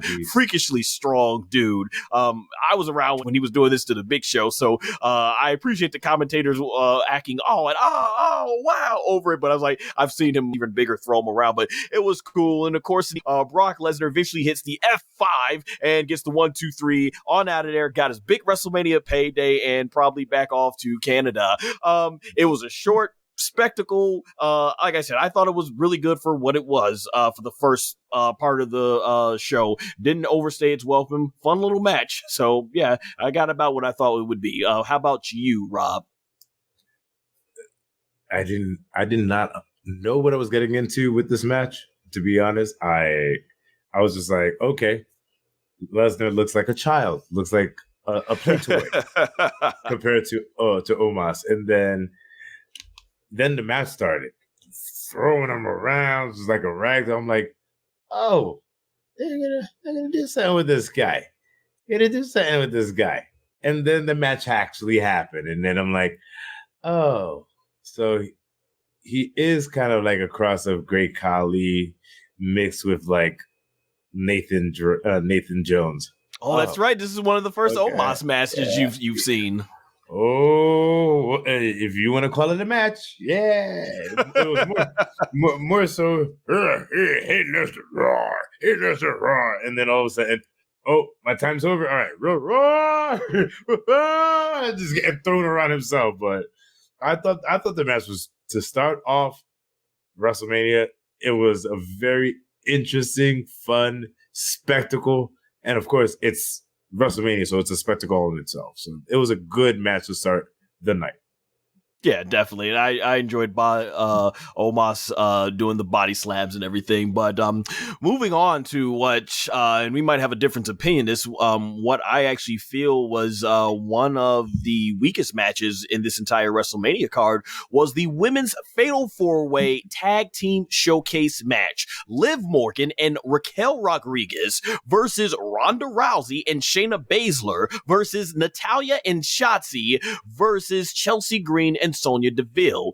I enjoy all these women's matches in the ring for the most part, but man, after how well the men tore the house down last night, I was hoping that these ladies were going to go out there and be like, oh, we're not going to be outdone, but man, the audience really wasn't ever getting into this match. And to be fair to these ladies, I'll be honest, and I know you haven't kept up with the product on a consistent basis, Rob, but they really don't give much for these women's tag teams to do. I mean, just look, the women's tag team titles were not even on the line last night, so it's not high priority. And then of course Ronda Rousey was injured in this match, so they had to really put her down pretty low now for a card. I mean, Ronda Rousey, you look at it, she debuted teaming with Kurt Angle and taking on Triple H and Stephanie. Then it was the first ever women's main event at WrestleMania, and then when she came back last year, she's against Charlotte, and now she's kind of in like this low card match that was basically put there. And once again, no disqualify number one contenders stipulation on the line. To me, I don't know what it says about that. I thought Sonya Deville had a cool outfit. That was awesome. And speaking of entrances, I don't know how you don't have Shotzi come out on a tank. This is WrestleMania. She has a tank for an entrance, and you don't do the tank. I'm like, wow, this is she has perfect. Not earned a WrestleMania. That's what I and then Raquel Rodriguez, she was the standout to me. Anytime they throw Raquel Rodriguez in these matches where it just feels like they're just trying to push everybody together, she's always one of the standouts. I enjoyed her power bombing Liv Morgan onto the other ladies. There was a cool spot where we got to see Natalya break out the double sharpshooter on Sonya and Chelsea. That was cool. But in the end, Ronda Rousey gets the tag, and at least from what I can remember watching this match, I think she only did one move. She comes in, literally walks over to do the armbar, tap out, 1, 2, 3. She wins her match, and there. It reminded me of Brock Lesnar when he ran after everybody laid each other out in the Money in the Bank a few years ago. Brock Lesnar just runs right down, climbs the ladder, grabs the briefcase, and that's it. But you go, Ronda. You got a WrestleMania payday with injury, which I understand. This is their way of basically working around Ronda's injury. But yeah, man, no disrespect towards these ladies, talented performers, but yeah, I just had to say, compared to every single thing from night 1 and night 2, this was probably going to be low on the card for me in terms of my enjoys. Now, that being said, let's go to you, Rob, because I bet you're probably going to be outspoken just because of a certain participant that's in this match. Yeah. Especially, I want to hear too, because you mentioned Shotzi. You said she has not earned the WrestleMania elaborate entrance. We'll start with that. Like, I thought when I was introduced to Shotzi, like I thought she was very spunky, very cool. Just like this the gimmick, the whole tank girl type of gimmick. I was like, all right, cool, that's cool. Saw her come out to the tank, her little tiny, her little like motorized little tank, like it looks like a little kid's like little Fisher Price thing. I was like, all right, that's a cool gimmick. But man, like, and I was joking in my Discord today. I was about, oh yeah, Shotzi like botches a lot. Apparently, her nickname is Botsy. So she's a very big botcher, and that was very prevalent in this match. And I was just like, compared to the rest of the superstars that were in this match, she looked very, very green as her hair. And I know she's not. She's gotten to the E. She's done some stuff, but it's just like she just looked out of place. I just felt that there wasn't any real big cohesion in the match. Like, everything didn't flow. Like, and that's gonna be something that I'm gonna be saying throughout this recap. Like, I just felt tonight there wasn't as much of a cohesion of flowing with the workers in a lot of the matches tonight, like there was last night.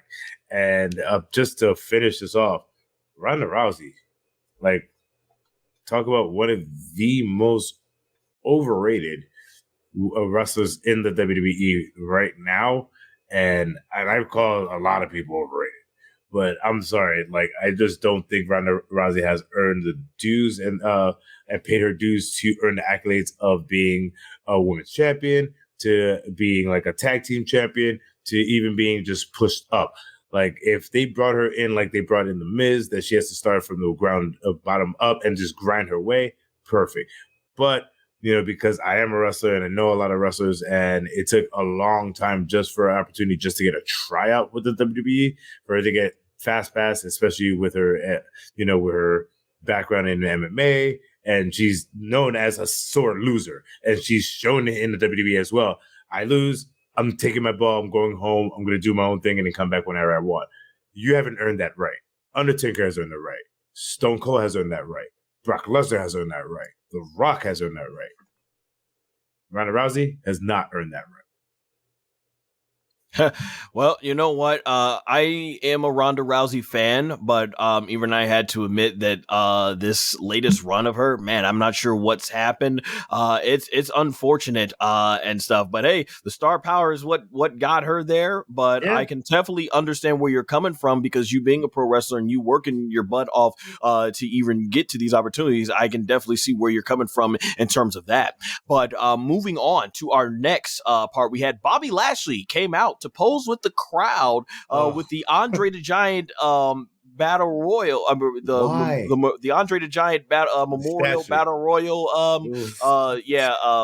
the trophy that he Andre has. Giant Memorial Battle Royal statue. Yeah, I'm mumbling all over it because we know I wish WWE picked a better way. That's why a better way to honor Andre the Giant, because they certainly haven't pushed this Andre the Giant Battle Royal winner a lot. But when I saw him come out in his regular clothes, I'm like, oh, nobody's going to issue that open challenge. They're not going to have him have a match on this show. And I'm like, dang, that's unfortunate, because Bobby Lashley is one of those guys that in the last 3 years working through this pandemic has been on fire. But hey, at least the Almighty is still looking very almighty. And I'm pretty sure at least, hey, he gets a WrestleMania payday for showing up. Exactly. That's all he's going to do is get a payday. If they use the Andre the Giant Battle Royal championship and treated it like the IWGP Grand Triple Crown Championship, that it actually is kind of like a main like a Money in the Bank type of thing, or it's a real prestige, great. Nothing since it's been brought out, and it's still gonna have nothing. It's just a way. It was just a filler segment, like, hey, I need to go pee. Oh, by the way, Bobby Lashley won something.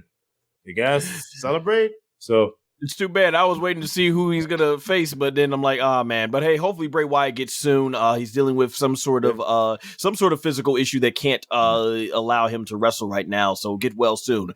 Now let's talk about one of the best matches of this weekend. Our next match, Drew McIntyre versus Sheamus versus Gunther for the Intercontinental Championship.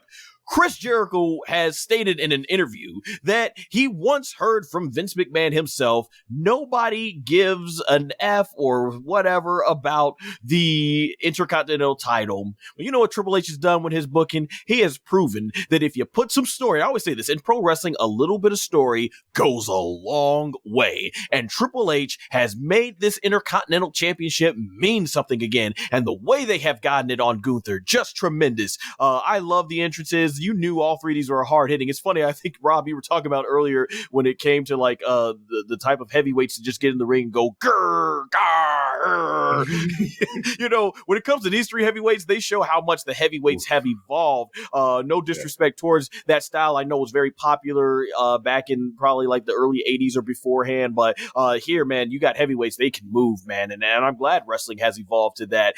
Titus O'Neil was on commentary. He added a lot. He kept saying, Call 911. If they chop me like that, that's 911. Titus was hilarious. I enjoyed his commentary. I'm surprised they never tried him out as a commentary. I'm like, he can bring some nice entertainment value. He's trying to take over Booker T. You can tell that, right? Duck it, quack, quack. Here we go. Yeah, come on, you know Titus. What? I think I wouldn't mind Booker T and Titus O'Neil on commentary. Just for the spectacle of that. Oh my God. Oh my gosh. I know you did not just say that.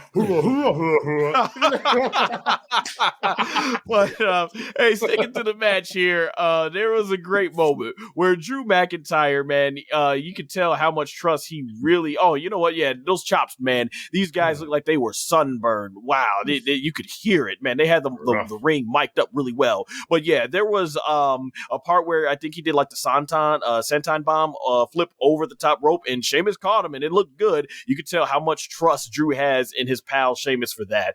There was some. That was a ricochet. That was a ricochet move, by the way. It was the launch. He looked straight up, then tucked, and I was like, a big man to do it like that, because you know the Undertaker, he'll just fly over. Yeah, but no, he went up in the air like ricochet, and last second tucked right on him. I'm like, Drew, bro. Yes. Nice. Yeah. Yes. Drew McIntyre, man. Dude can go. There was a near fall, though, where Sheamus got the bro kick on Drew. And I thought this was going to be the fall, because going into this match, I'm thinking, okay, they want Sheamus to have his big moment. Gunther is going to be the one. This is how they're going to protect Gunther, and Drew's going to take the fall. So this part had me, and Drew kicked out. I was like, oh, okay. So that had me. There were some other great near falls where Sheamus basically he gets hit by the Claymore. Sheamus and Drew McIntyre, they were going at it for a good while. And then finally Sheamus gets free, And this is where basically I knew that Gunther was going to have too much time to recover because he came in and broke up that pinfall, I think, when Sheamus was pinning Drew. It was a flying splash. When did you see Gunther do a flying splash? Gotta pull out all the big stops for WrestleMania. And then from there, Gunther, oh man, this finish was insane. I'm glad Drew's okay. Gunther, he picks up Sheamus, and Drew McIntyre's like on all fours trying to get up.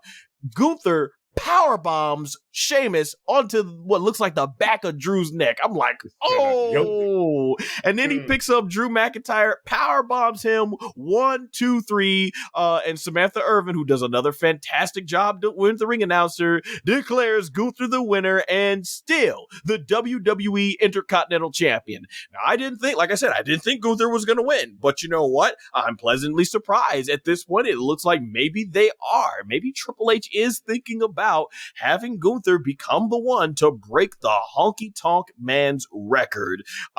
We shall see, but this was fantastic. And like I said, it's a great evolution of showing just how far heavyweights have come in professional wrestling and how they are so athletic. And my hat goes off to all three of these guys. Tremendous crowd was into it. Man, this is definitely going to be high up here when I get to my ranking video. Rob, what is your thoughts about this triple threat? I play a lot of competitive Overwatch too. And when I am in the mood and I am in the zone and I know I did what I did and I do what I do, I call out play the game. This is the play of the game, the match of the match of the weekend. Big praise. Hands down, the match of WrestleMania both days. Dude, it's not my match of the weekend, but I get no argument. I easily can see why anyone would see this as their match of the night or match of the weekend. Oh my God. Like literally, I had to stop it and rewind back to the entrances because I was like, nah, I didn't see them hit each other that hard. Like, this I rewind, and literally it just got better and better and better. And I was very surprised that they had the what was the chant? Holy is either the Holy S chant or this is awesome chant. Like literally like 3/4 into the match. I was like, really? You didn't do that like in the first 5 minutes of the bell? Like you guys are crazy. If this was New York, if this was the Northeast, you understand how people would have been on their feet after the first chop. Like this literally was reminiscent of ROH. Oh my God, Samoa Joe versus Kenta Kobashi. And if you guys watch that wrestling match in ROH, old school ROH, the amount of chops Kobashi and Joe just lay on each other. But this was just a whole nother level. Like, wow. And I will, before we end the podcast, I will do some future prediction booking, and it does have Gunther written all over it. Nice, man. We can definitely make that the last part of this podcast. I got a big prediction given how our main event ended of potentially what you can do with Gunther. We might be thinking the same thing, so we'll see it towards the end. All right, we might be a little split on this, but let's get to our next match. I'm about to go crazy here. Yes, sir. For the ladies and gentlemen, our next match, the WWE Raw Women's Championship match. Bianca Belair versus Asuka. Now, let me get this right out the way. The build up to this match was, and I hate it, man. I know Triple H used to do a much better job of building up Asuka's matches in NXT when he would have her basically just doing the interviews in Japanese with the English subtitles. So this was definitely not the best, just having Asuka do these grins and stuff like that. But as shown 2 years ago, Sasha and Bianca weren't given much creatively to work with, but those women absolutely stole the show. You had Becky Becky and Bianca last year did the same thing. And now this year, what's she going to do it? And I say they did. Well, first, let's talk about the entrances. You had I think it was a lot of ladies came out dressed up like Asuka. That was cool. Now, I believe they were called the Divas of Compton.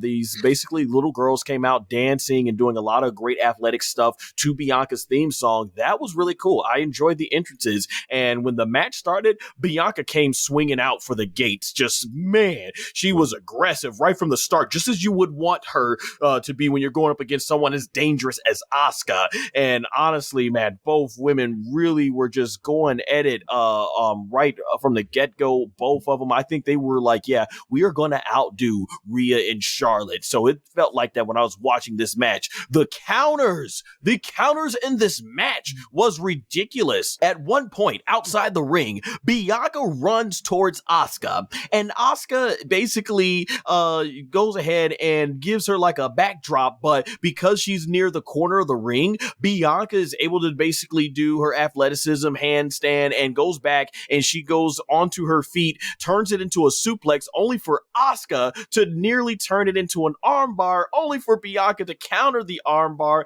and then put her down with a sitting power bomb to the outside. Bianca Belair's power and athleticism was off the charts in the match, as always, showing great strength, even suplexing Asuka at one point outside the ring apron to the ring. But man, let me tell you, I love the finish. There were so many great counters in this, but I love the finish. Asuka basically shoots the misc at Bianca, and Bianca ducks and then goes for the KOD, and you're like, oh, it's over. But nope, Asuka turns it into another armbar, only for Bianca to basically squat Asuka up, power, just lift her all the way up from the ground, hits the KOD, 1, 2, 3, Bianca wins and retains the Raw Women's Championship. She, at this point, I'm convinced, has become Ms WrestleMania. She is now undefeated at WrestleMania 3-0, so that's great. And she's in every championship match she's ever been in for WrestleMania. Championship matches, she just always wins. She leaves as champion at WrestleMania. I love this streak they got going on with Bianca.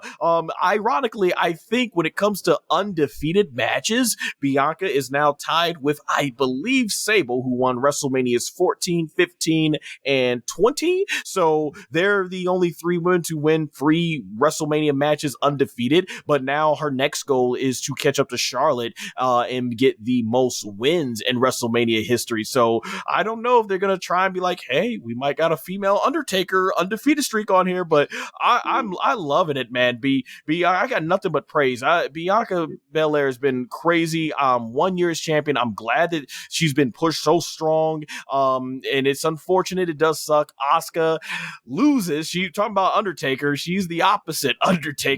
Asuka surprisingly has never won a match at WrestleMania, but I'm looking forward to see what the future holds. I do think sooner or later Bianca Belair might, just to freshen her character up, might get a heel turn, and I loved heel Bianca in NXT, so we'll see where it goes. But right now she's still over as a babyface. I'm loving it, man. Bianca Belair really is the freaking real deal. The EST, man. And hey, really cool thing. It's awesome because Rhea, Asuka, and Bianca were all in the main Women World Championship matches 2 years ago, and we're still there. So it's great to see everybody just doing great. So yeah, man, I got nothing but praise for this. Now, I think Rob didn't feel nearly as excited about this match as I did. So take it away, Rob, for an alternative opinion. Well, here's my opinion.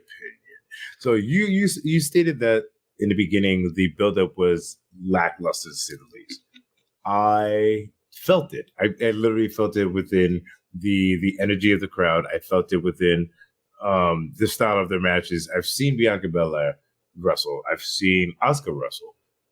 I felt that their chemistry was off tonight because I know that the way that they are as amazingly talented workers, they could have put on something that was way better. I'm not saying that the match was bad. I'm just saying that I felt like it was kind of like a SummerSlam or an no, not saying that pay-per-view.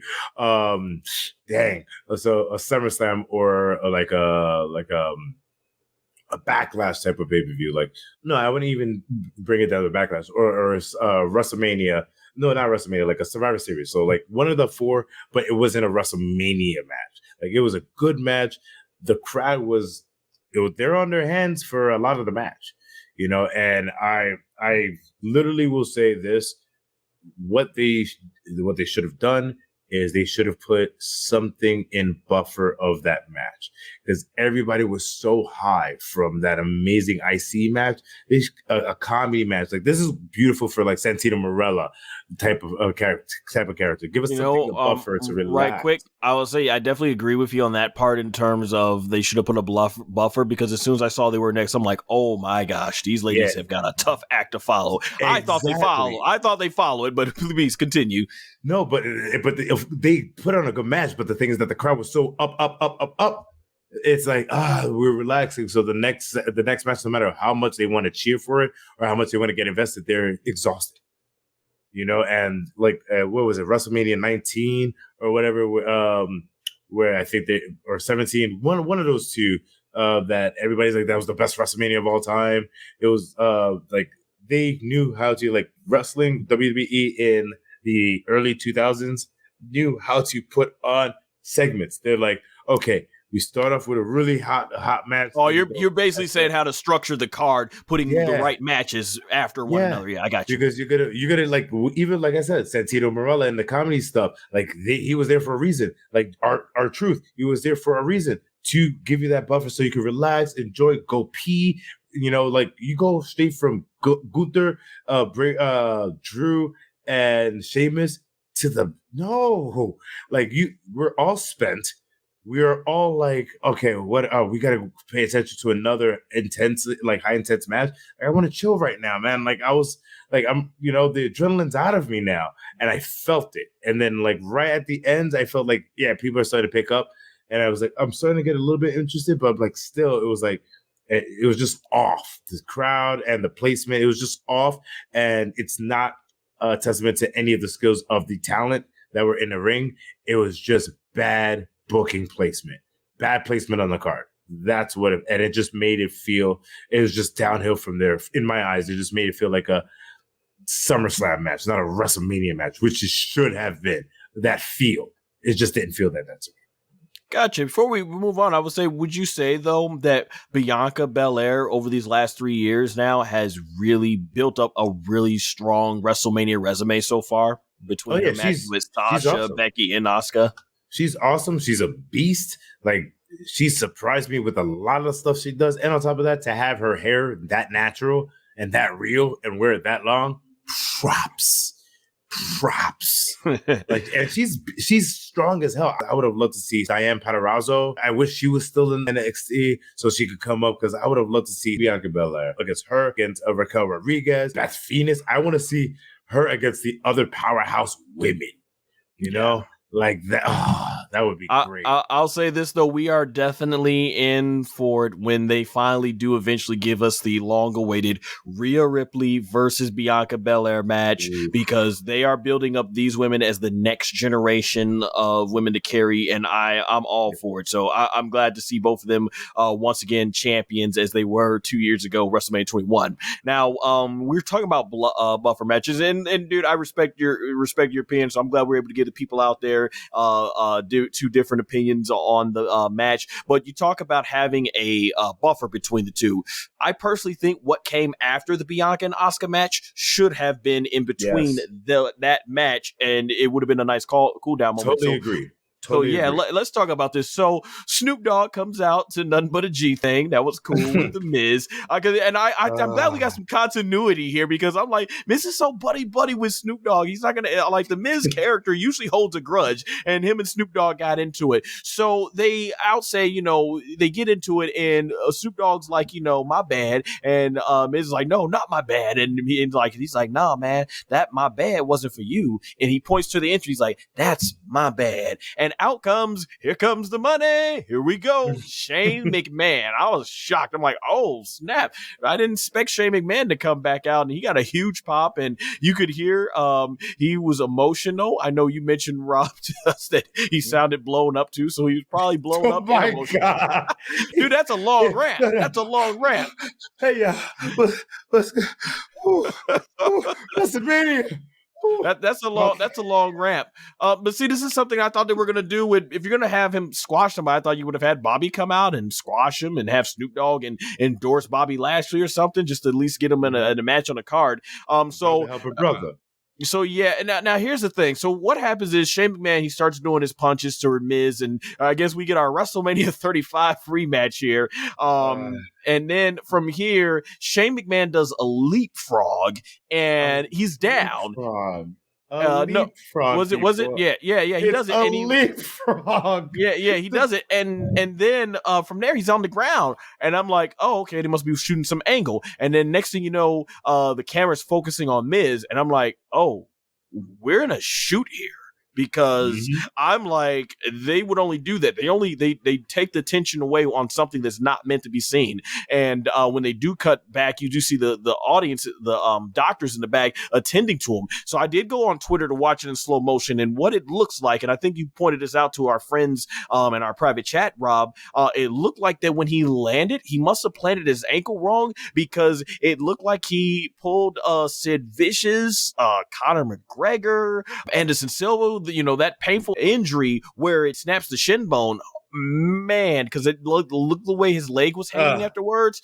I was like, you saw the hang, right? You saw the hang, yeah, too. It didn't look as gruesome the way WWE shot it, but man, because they didn't do a close up of it, but he had to play in slow motion. It was like, oh man, I'm wishing a speedy recovery for Shane McMahon. It really sucks, especially if this is going to be like his swan song. Like, man, he was really emotionally into it, so I hate to see it go out there, and it just goes to show you these men and women, and Rob knows it more than I would, having been in the ring.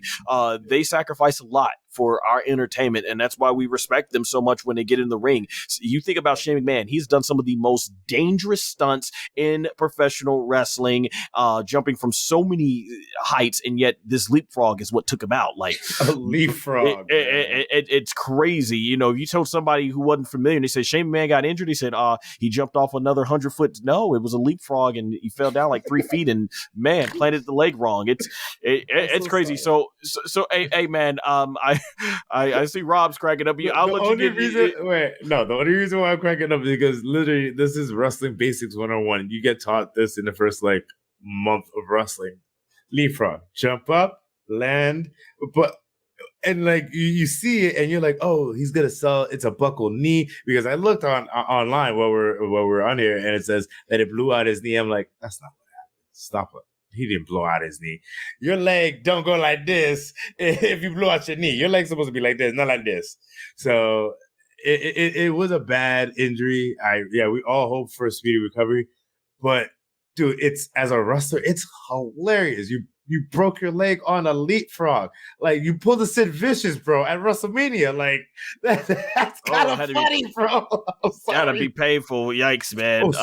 You didn't hear him screaming, though. You didn't hear him scream. You just saw the medic attended to him, and you saw the Miz was just like, yeah. He's hype, and then you just saw his face go, oh snap! This is not good. But yeah, I saw him first try to take a step, and he falls a little backwards, and he tries to make another step up, and then that's when he realized, man, like I said, hopefully speedy recovery to Shane McMahon. But you know what? Let's go ahead and give props to the DOWG Snoop Dogg, because man, you put a lot of professionals in this situation, they might not even know what to do. Snoop Dogg, to not have been in the professional wrestling industry, he worked just like that, quickly coming up with something on the spot, improv, knocking Miz down twice. He does the people's elbow. That was not the people's elbow. Let me. You know what? Actually, the way I actually looking at it, the way I got it in my notes, Snoop Dogg attempts the people's elbow. There we go. So he does it. The way he ran into the ropes, it was definitely, I will say, the lightest I've ever seen anybody run into the ropes. Because I was afraid. I was like, Snoop, because I never been.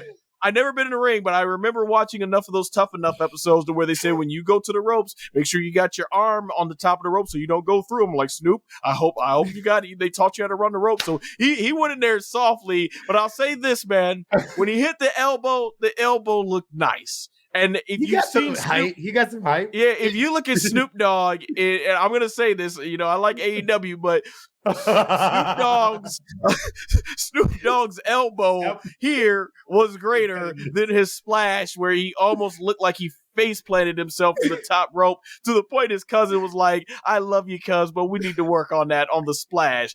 It looked like before they did this, it looked like somebody's like, okay, they actually spent some time to tell Snoop Dogg how to execute the elbow so he doesn't hurt himself. And I like, it was nice. I enjoyed it. And he gets, somehow they changed the rules on us. He ends up winning the match 1, 2, 3. And there you go. You know what though? Snoop Dogg, this was props. Snoop Dogg's an actor, so he obviously would have experience with how to work on the fly. But I was very impressed, and I went online, and so many people were shouting out Snoop Dogg, like the way Snoop Dogg's professionalism was in this segment. It cannot be denied, man. He thought on the spot really quickly, worked what was just a hazardous situation, and kept the crowd's attention focused on the segment. Kudos, Snoop Dogg. Whatever they paid you, you earned it, man. You earned it, and that, I think that's testament, because Snoop Dogg's a legit longtime WWE fan. So I got nothing but praise for Snoop Dogg. Like I said, speedy recovery to Shane. Miz being a trooper, man, because they used him as a punching bag pretty much this whole WrestleMania, and Snoop Dogg for being able to think quickly on his feet. Before we move on to the next match, anything you want to say left about this segment in terms of the Snoop Dogg portion? Yeah, I gotta say, it's company man to the max. Give this man a world title run that is deserved. Third time, yeah. Seriously, man, the guy gets humiliated over and over and over again, and still just eats it up like a bowl of cereal. Like, give this guy another run. Snoop Dogg, legit, talking about just calling an audible in the ring. You understand? You have to be in the ring for years to even have the wherewithal to call an audible and say, yo, we're doing this, and have the confidence saying and telling your opponent, yo, we're doing this. It's an audible. Somebody's hurt. We're doing this. We're going home now.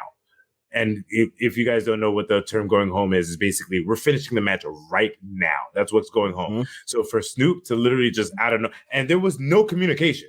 You could see there was no communication. Right in there. He just hopped right in there. He's just, yo, you hurt my mans. You hurt my mans. And it's like that was that buffer, that professionalism. Like, yo, he's understands wrestling. All right, like, you're setting it up. Yo, you hurt my man. How you gonna hurt my man like that? And Miz is starting to back up. He's like, okay, let me see what's going on. You hurt my man's like that? Yo, bro, you wanna? And then like, this is what you get for hurting my man. And then he punched, and it was a very well placed punch right to the collarbone. It wasn't to the jaw, it was to the collarbone, but the Miz sold it like $1 million. And the second punch, right to the collarbone again, but looked like $1 million.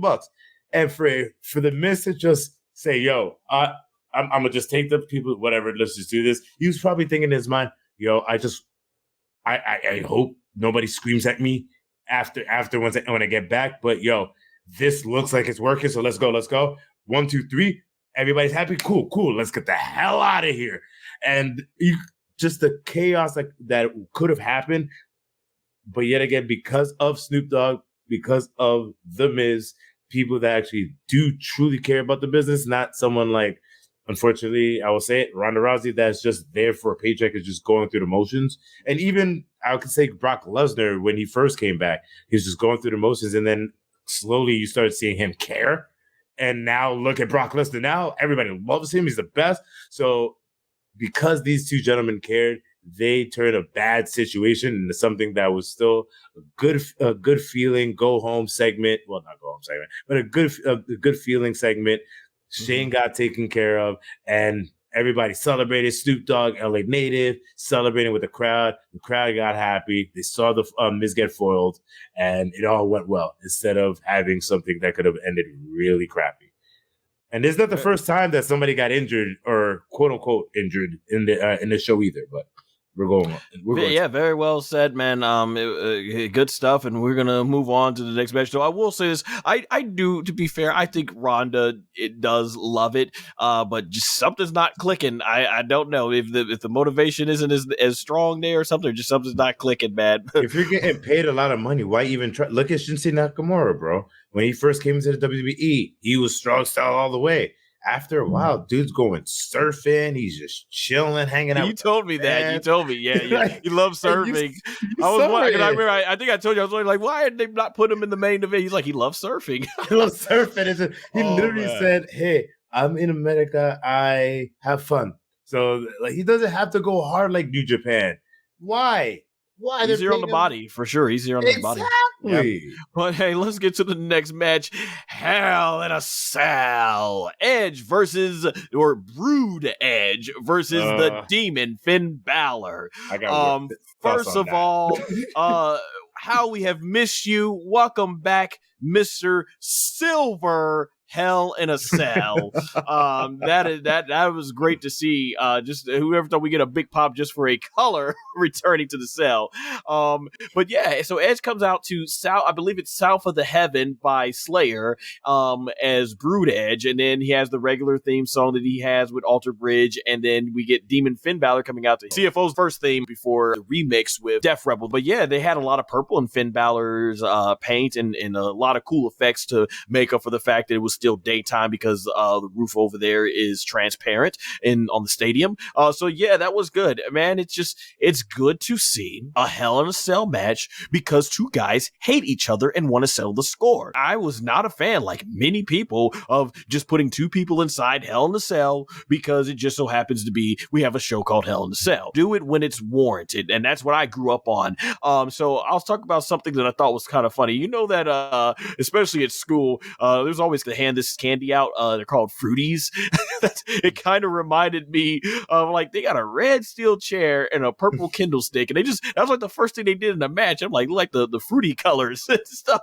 I'm like, okay, I guess it works. I don't know why they have this specific colors under there, but there were some cool spots.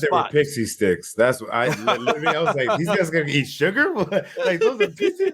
I was like, oh, those are Kindle sticks? Like, what the hell? Yeah. So we got a cool spot where Edge pins Finn Balor with the in like the corner and traps him with the Kindle sticks and does a flying drop kick off the apron. That was cool. There was even a point where Finn Balor basically does his drop kick and sends Edge through the table. And Edge, he takes out a ladder, and this is where, right here, he takes the ladder and he just chucks it, tosses it right at Finn Balor's head. And when they played in slow motion, you see Finn Balor's head whiplash back. Yep. And then I look and he started pouring blood, and I was like, oh, I immediately text our group chat. I'm like, hey, they going old school Hell in a Cell, the type of cell I grew up with as a kid and as a teenager. And then it's learned that, it was definitely the hard way, because they had the doctors come in and they kept the cameras on Edge, and the fans were booing, and Finn kept trying to get in there. The doctors kept saying, no, we got to clean you up. And this is where you wonder, have we matured and grown? Because if you're from our generation, Rob, we probably like, yeah, we saw Mick Foley get thrown off the cell, through the cell on thumbtacks, and you don't remember Stone Cold Steve Austin like passing out with blood. Yeah. So many. I'm like, yeah, we were like, oh yeah, I'm like, this is nothing for Finn Balor, and fans are booing. But then they had Corey Graves on commentary, and he was mentioning how, we got world-class doctors that are going to protect these wrestlers from themselves. But the truth is, as I mentioned, face paint on, you can't even see it. In terms of growing up now, is that 25 years ago we didn't have the medical knowledge that we do now, and you want to definitely make sure, because that thing chucked them right in the head. You want to make sure, especially what we know about CTE now, you want to make sure that the wrestler's protected. He doesn't have concussion. Finn wants to go, so I get it. But a lot of people who grew up in my time were like, yeah, but I understand it. They had to do what they had to do to protect the wrestlers. because it's different times now. Like I said, the medical knowledge is much more out there now than what it was 25 years ago. But thankfully they cleaned him up and we were able to get right back into the match. So yeah, at one point, what do we get from here? Edge is doing an execution off the ladder where Finn Balor is on the top rope, and they go off of there, and that was a cool spot. I mean, these guys they were going at it like they really hated each other, and that's what I want to see. There was a really cool part too where Finn Balor, after he gets Edge on the table, he goes for the coup de grace. He says, "Screw it." He jumps onto the side of the Hell in a Cell and starts climbing up and does a coup de grace from a little platform they had standing, which I never noticed from there. So that was cool. Keep innovative. From the side of the cell, goes right through the table. I got to be honest. After what I saw with Shane McMahon, I kept cringing every time I saw. Yes, him going from these high distances, landing on his legs, man. I was like, oh, please don't. But I was like, yo, those are your ankles, man. You're wearing wrestling shoes. You're not even wearing boots. You're wearing wrestling shoes. No ankle support. I was like, ooh, ooh, oh, he's good. Okay, thank you. It was that was crazy, but hey, eventually Edge gets Finn Balor down for good and uses the concerto for the 1, 2, 3. So this is how I saw it. I thought Finn Balor, especially if this was the blow off, should have won, as I assume that was the purpose of the Judgment Day, for Edge to elevate these guys, and then they finally beat Edge, the longtime veteran, and you let Finn Balor get renewed, and he can go on getting back to hopefully a main event scene. But I will say this, at least Triple H booked Finn Balor as the Demon to lose with dignity, because my gosh, 2 years ago, Vince McMahon, when they had the smoke and Finn basically gets the ropes literally cut from underneath him and he face plops and Roman beats him. I'm like, I could have just had Roman spear in 1, 2, 3, let him in rightfully. One of the things about Finn Balor, I love the Demon face paint and everything, but to me, I never felt he does enough to change his persona, like become more aggressive. It still feels like it's Finn Balor wrestling with face paint on. So that's one thing that's unfortunate. There's even one part where he's a heel and he like plays to the crowd and goes like, yeah. And I'm like, he's the heel. He shouldn't care about playing to the crowd. But, it was a good match. Hell in a Cell. Like I said, this brought Hell in a Cell back to what it was need. It was a brutal match, man. Both guys were in there like they were trying to kill each other, living up to what it's supposed to be. Hell taking place inside that cell. Rob, what was your thoughts on the match? I thought the match was good. That was good. It was definitely better than I thought it would be. Mm-hmm. For the simple reason that Edge is old. Edge is old. Like literally, we were talking about the Discord, like Kurt Hawkins and Zach. I think it was Zack Ryder, where they were the Edge heads, and I was like, oh my goodness, that's how old Edge is. I'm like, and the guy's he's a legend. He's a Hall of Famer, mm-hmm. And to see him still being able to go, I was like thoroughly impressed. Yeah. Thoroughly impressed, yes. But I will say, Edge, if you're going to market the Brood Edge is coming back, and you don't come back with Christian nor Gangrel or the Brood music or a bloodbath or I'm sorry, the red viscous liquid, then don't say that you're Brood Edge. And on top of that, you say you're Brood Edge, but you come out looking like you're the Shockmaster upgraded vampire version. Like, I don't understand what that helmet was about. I literally saw it. I'm like, the Shockmaster. And then also I saw the vampire wings. I was like, is he Morgan from Dark Slayers? But like, besides that, the match was good. It sucks that a lot of the match was taken away. You kind of got taken out of the match because of the whole blood situation. And people, it's just like, now we have to wait again. And we're just like, oh, snap. We just saw an injury happen. So we're like, oh, no, another injury? Like, what is going on tonight? And like, we all saw like, what's it called? Charlotte get injured yesterday. I need to check on that, but most likely it's a broken nose. I'm calling it the Charlotte, when you just flip and just fall on your face, or any face plant. It's called doing the Charlotte now. And, like it was extremely stressful at that time. But once we found out that, hey, he's good. And on top of that, the blood, like either either like he wasn't bleeding that much, which on the pavement you could see. I mean, the canvas you could see the blood.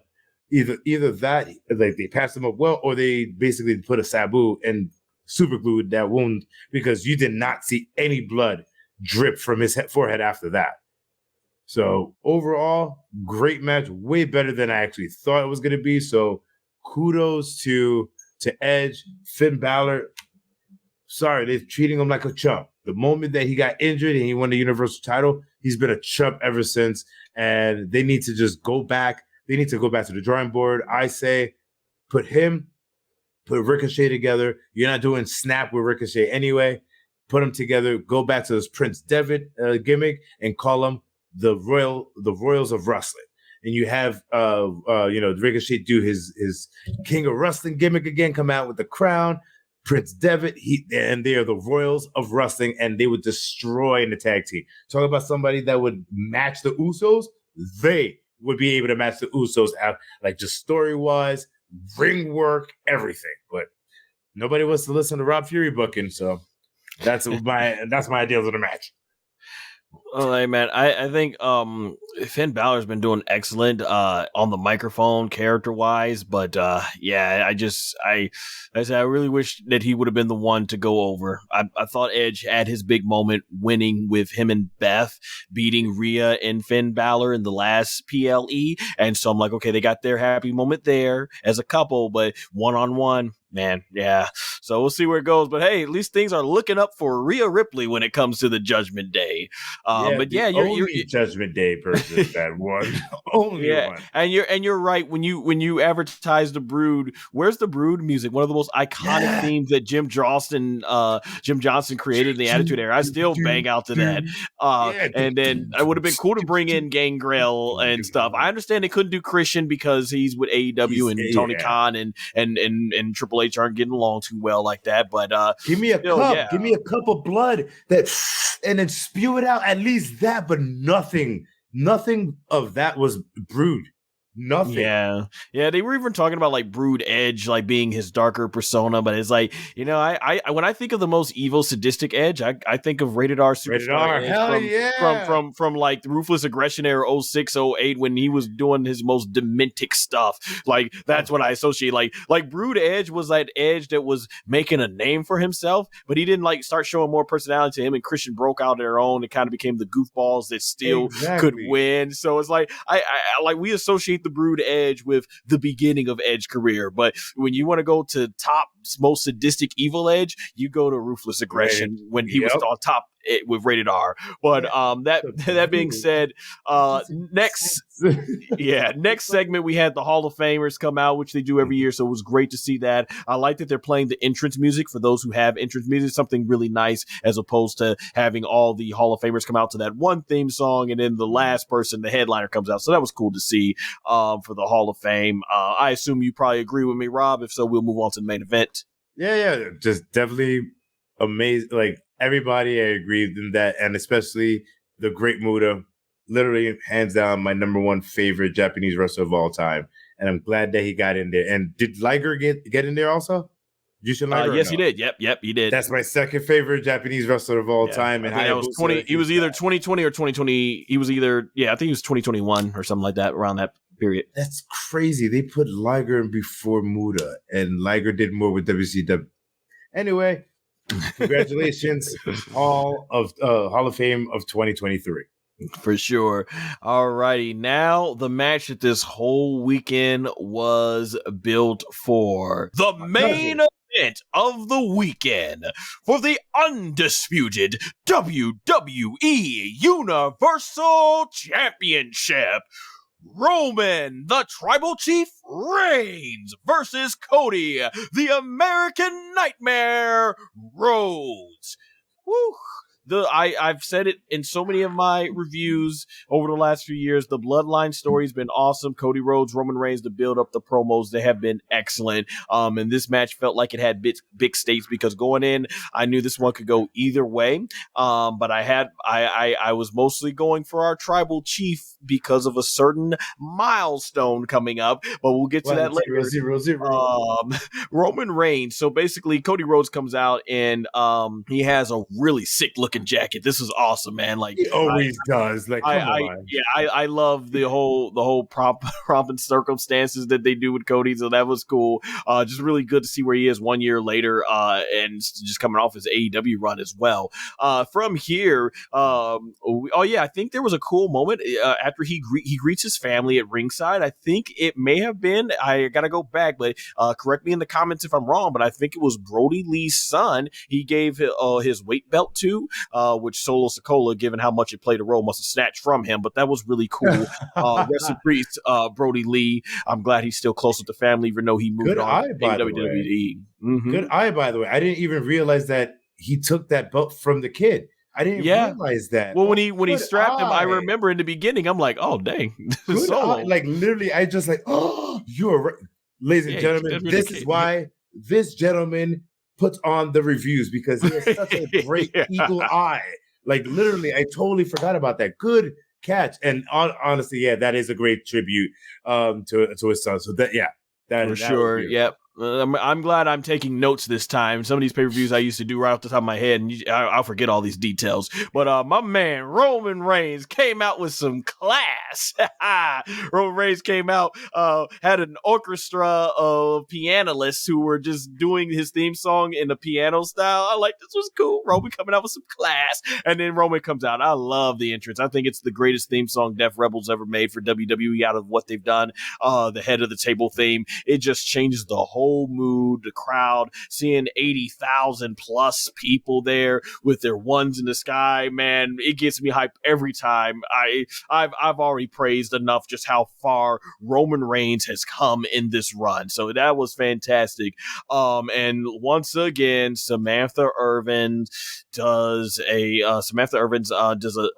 tremendous job with the ring announcing, especially when it comes to Roman Reigns, and then Roman Reigns even asking WrestleMania to acknowledge him. Good stuff. And the audience atmosphere for this was off the charts, man. I was on the edge of my seat the whole time. Cody, he takes it to Roman right in the beginning of the match, and this was good stuff. From there, Roman ends up throwing Cody over the top rope and turns his back thinking he's got Cody, and Cody just comes right out and basically takes advantage of him being basically from Roman's self-distraction and throws him out of the ropes, goes outside for a kick to Roman. Roman's like, he catches Cody's leg and slams him down face first onto the ring apron, and they trade blows back going on to the ramp, where Roman tosses Cody onto his back first on the ramp, and then Cody comes back, does a backdrop to Roman on the ramp. So this is just good stuff.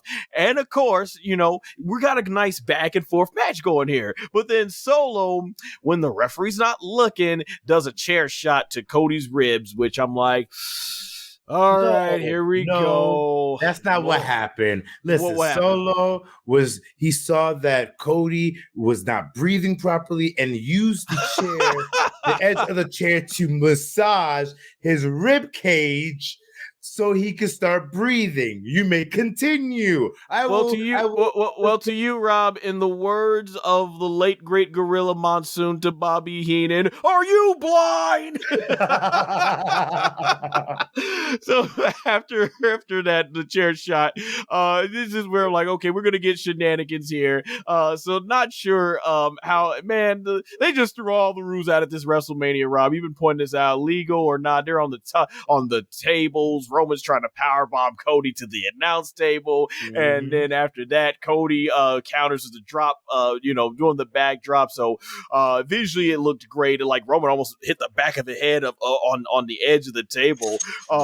It was some great near falls. The near falls were really good in this match too. When Cody lands the Cody cutter from the middle of the rope, that was beautiful. Beautifully executed.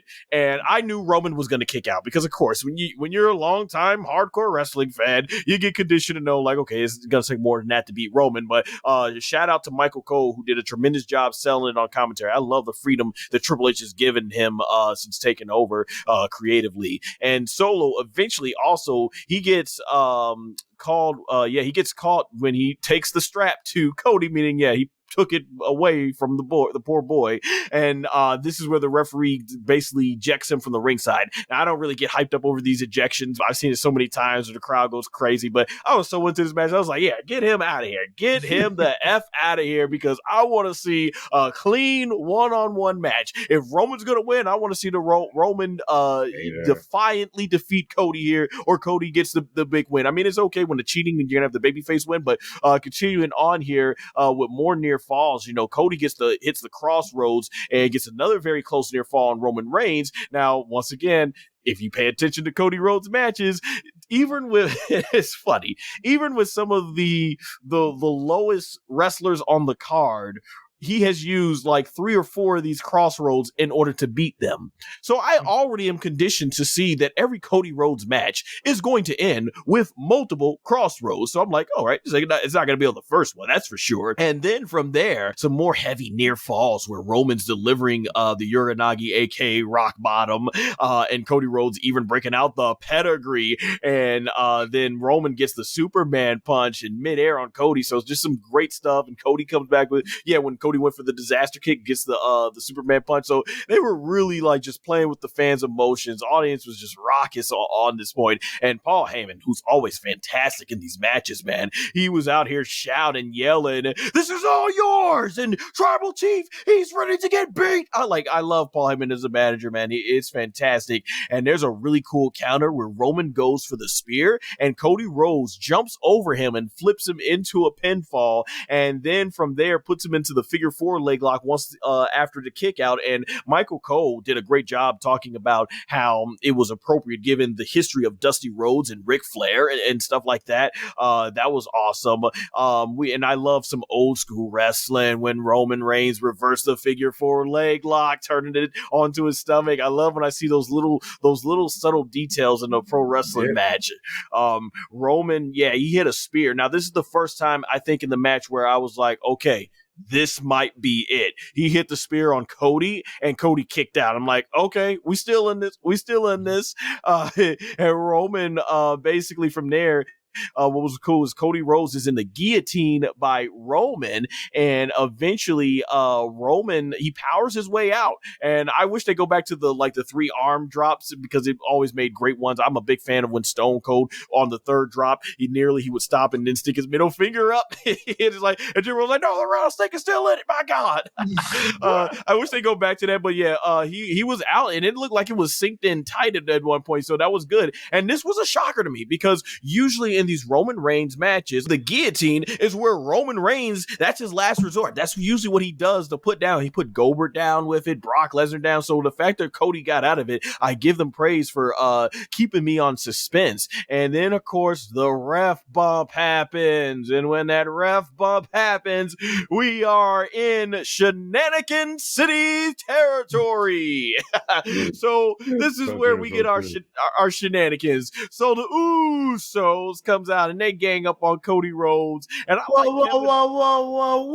Once again, the Usos were not ganging up on Cody, ladies and gentlemen. What happened was the Usos saw Cody Rhodes in the corner just heaving, huffing. So they were trying to help Cody up. And Cody was in such a manic state because he was in the middle of the match. He was just fighting him off. And the Usos were like, yo, chill, bro. And they were trying to keep him at a distance with their feet. But Cody kept running into his feet like Super Kick City. And they're like, no, we don't want to super kick you. We're just trying to help you, Cody. And then so you got to understand, you have to get the right side of that story. They weren't trying to attack Cody. They were trying to assist Cody. You may continue. And ladies and gentlemen, if me and Rob ever do any sort of commentary, and this is why I will make the good babyface commentator and he can be the heel commentator. I love me some Bobby Heenan, baby. Come on. And so from there, Cody Rhodes, he's getting ganged up on the Usos. And this is where I was getting hyped because KO and Sami said, nah, F that. He said, we coming out there and say, not this way. And they just go to town on the Usos and get them out of the way. And the referee was out, so ain't no DQ up in here tonight. So this is a part where I actually really love this because after all the last couple of years, Roman's been doing this with his cousins. Now it's Roman who gets ganged up on by KO and Sami. I'm like, yeah, give him some of his own medicine. It don't feel so good now, does it? So I was really into the match. And he hits the stunner on Roman, the haluva kick from Sami to Roman. I'm like, and this was really good because they were building up like this is poetic justice. Finally, the bloodline is out. Roman is getting a taste of his own medicine. And from here, Cody ends up crawling over and puts his arm over Roman. And you're thinking like, this is the big moment. But I'm like, nah, the referee is taking too long. And Roman barely gets his shoulder up like that. And the match continues. So I will say this. I'm not a fan of some of these shenanigan cities and Roman's matches, but this was some good shenanigan spot. This was a good shenanigan spot here. And at this point, man, it just becomes a slugfest. Everybody's on the edge of their seat. It's going back and forth. It's come down to Cody and Roman. So this is just really good stuff. Cody Rhodes pays tribute to his father with the bionic elbow. Boom, that was good stuff. But in the end, Roman Reigns, as he does in all these big matches, when he's nearly defeated by Cody Rhodes, who lands 2 crossroads, because I was like, okay, once we get to the multiple crossroads, the finish is coming to an end. And this is where, coming out in a hoodie, you had Solo Sikoa hits the Samoan spike on Cody Rhodes. Referee comes. Whoa!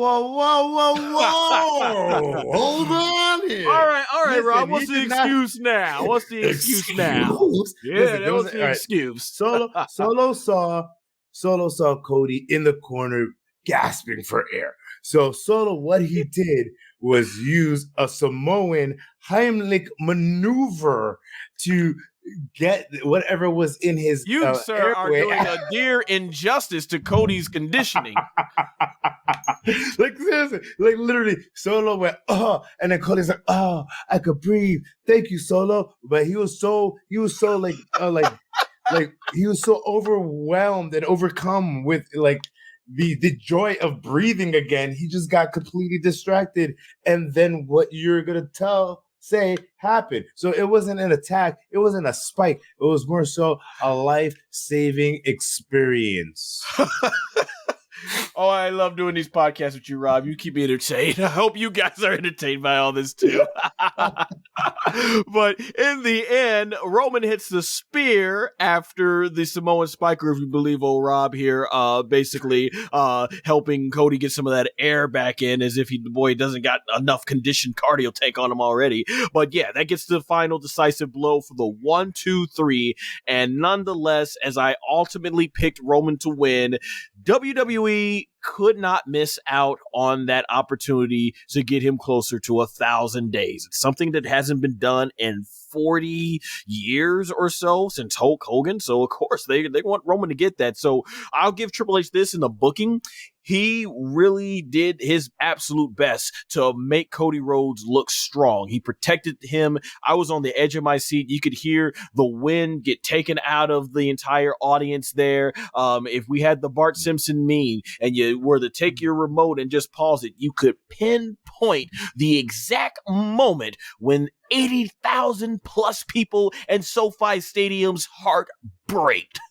Roman Reigns is still the champion. I wish it was clean, but I'm glad to see Roman's reign continue because this is going to be the final thing I think that really cements his legacy, becoming 1,000-day champion or surpassing Pedro Morales' title reign over 1,200 days, I believe it is, or something like that, and becoming the 5th longest reigning world champion in WWE history.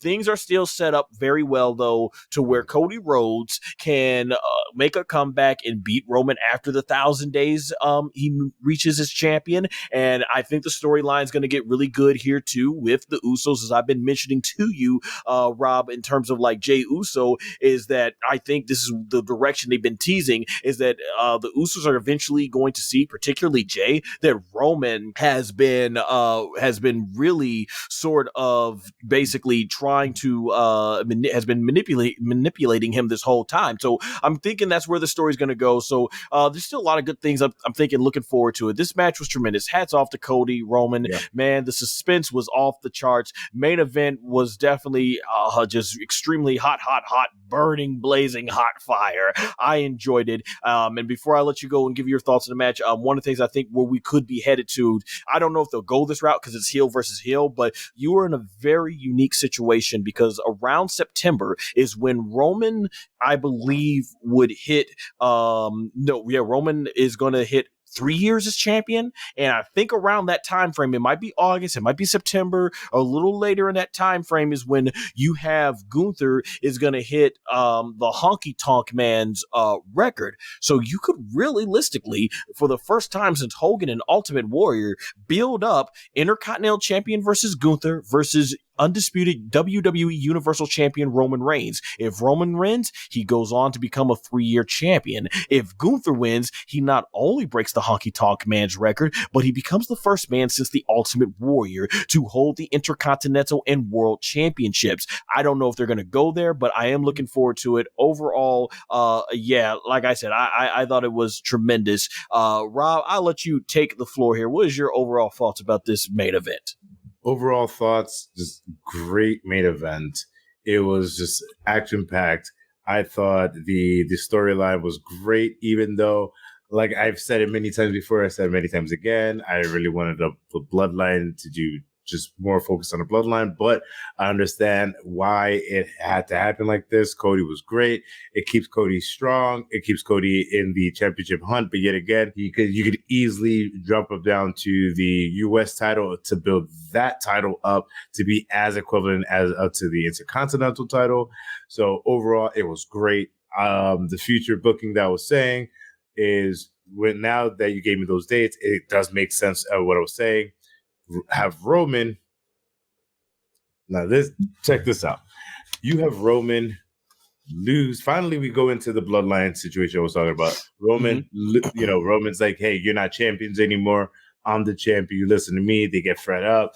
Jey challenges him at Survivor Series, and it's going to be like, who's going to survive the Bloodline, me or you? Jey beats him. Roman leaves for a couple of months, like legit just leaves. Like I said, Jimmy challenges Jey for the title because they're brothers. They split. They go into like Royal Rumble as their own champions. They do their thing. Now, Gunther either wins the Royal Rumble or wins King of the Ring. I would say just King of the Ring or Money in the Bank. There we go. King of the Ring or Money in the Bank. You have Roman come back to the Rumble. Roman wins the Rumble, challenges both of them.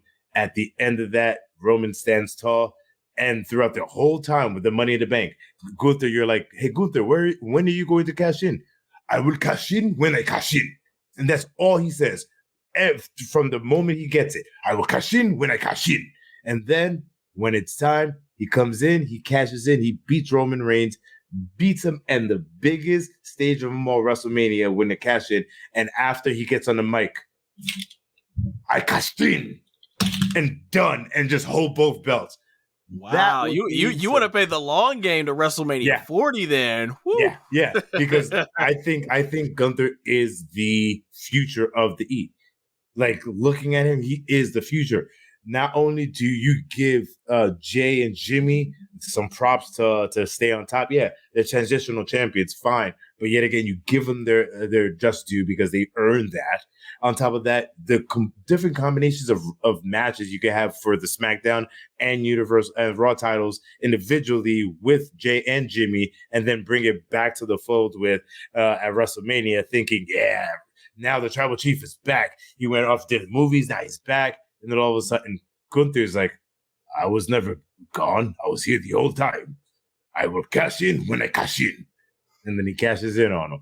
I think that would be great. Or, like you said, hold it off. Let Gunther either win the Money in the Bank or WrestleMania. I mean Royal Rumble, and just be like, I cash in on you. And then just go heavyweight champion and IC champion. I was seeing all of that happening while he was still IC champion. He would have had all the belts and Money in the Bank. Like literally make him the Super Mario of that world. Like no matter what, he gets all the stars, all the coins, everything is on him because the guy's worked for it. And that is my take on that match and future predictions for WrestleMania 40. Nice, man. And you know what? I do think once Roman Reigns loses this championship, I think the eventual just final nail in the coffin to the Bloodline storyline is Jey Uso gets a third match with Roman and beats him clean, and boom, because Jey's acting and his emotions has been off the chart. They all have, Jimmy, Solo, but Jey definitely has what it takes to be a main event star. He's proven it. And overall final thoughts, I take it we both are in agreement from top to bottom, though. This WrestleMania, both nights, Triple H did an incredible job. We agree on that? Yes, it was definitely a good job. I would say night one overall was better than night two, but that IC belt overall was the best match of the weekend. Yeah, man, they really gel together, I think, as a complete unit. Even if you like night one better, night two, both were strong shows. And if you like to see how I go ahead and rank these matches, go ahead and click the link on the screen, as well as remember to like, share, comment, and subscribe. Also, our social media links and my affiliate links will be in the description / pinned comment below. Rob, it has been an absolute pleasure. Until next time, my friend. It has been a pleasure, guys. Thank you for watching.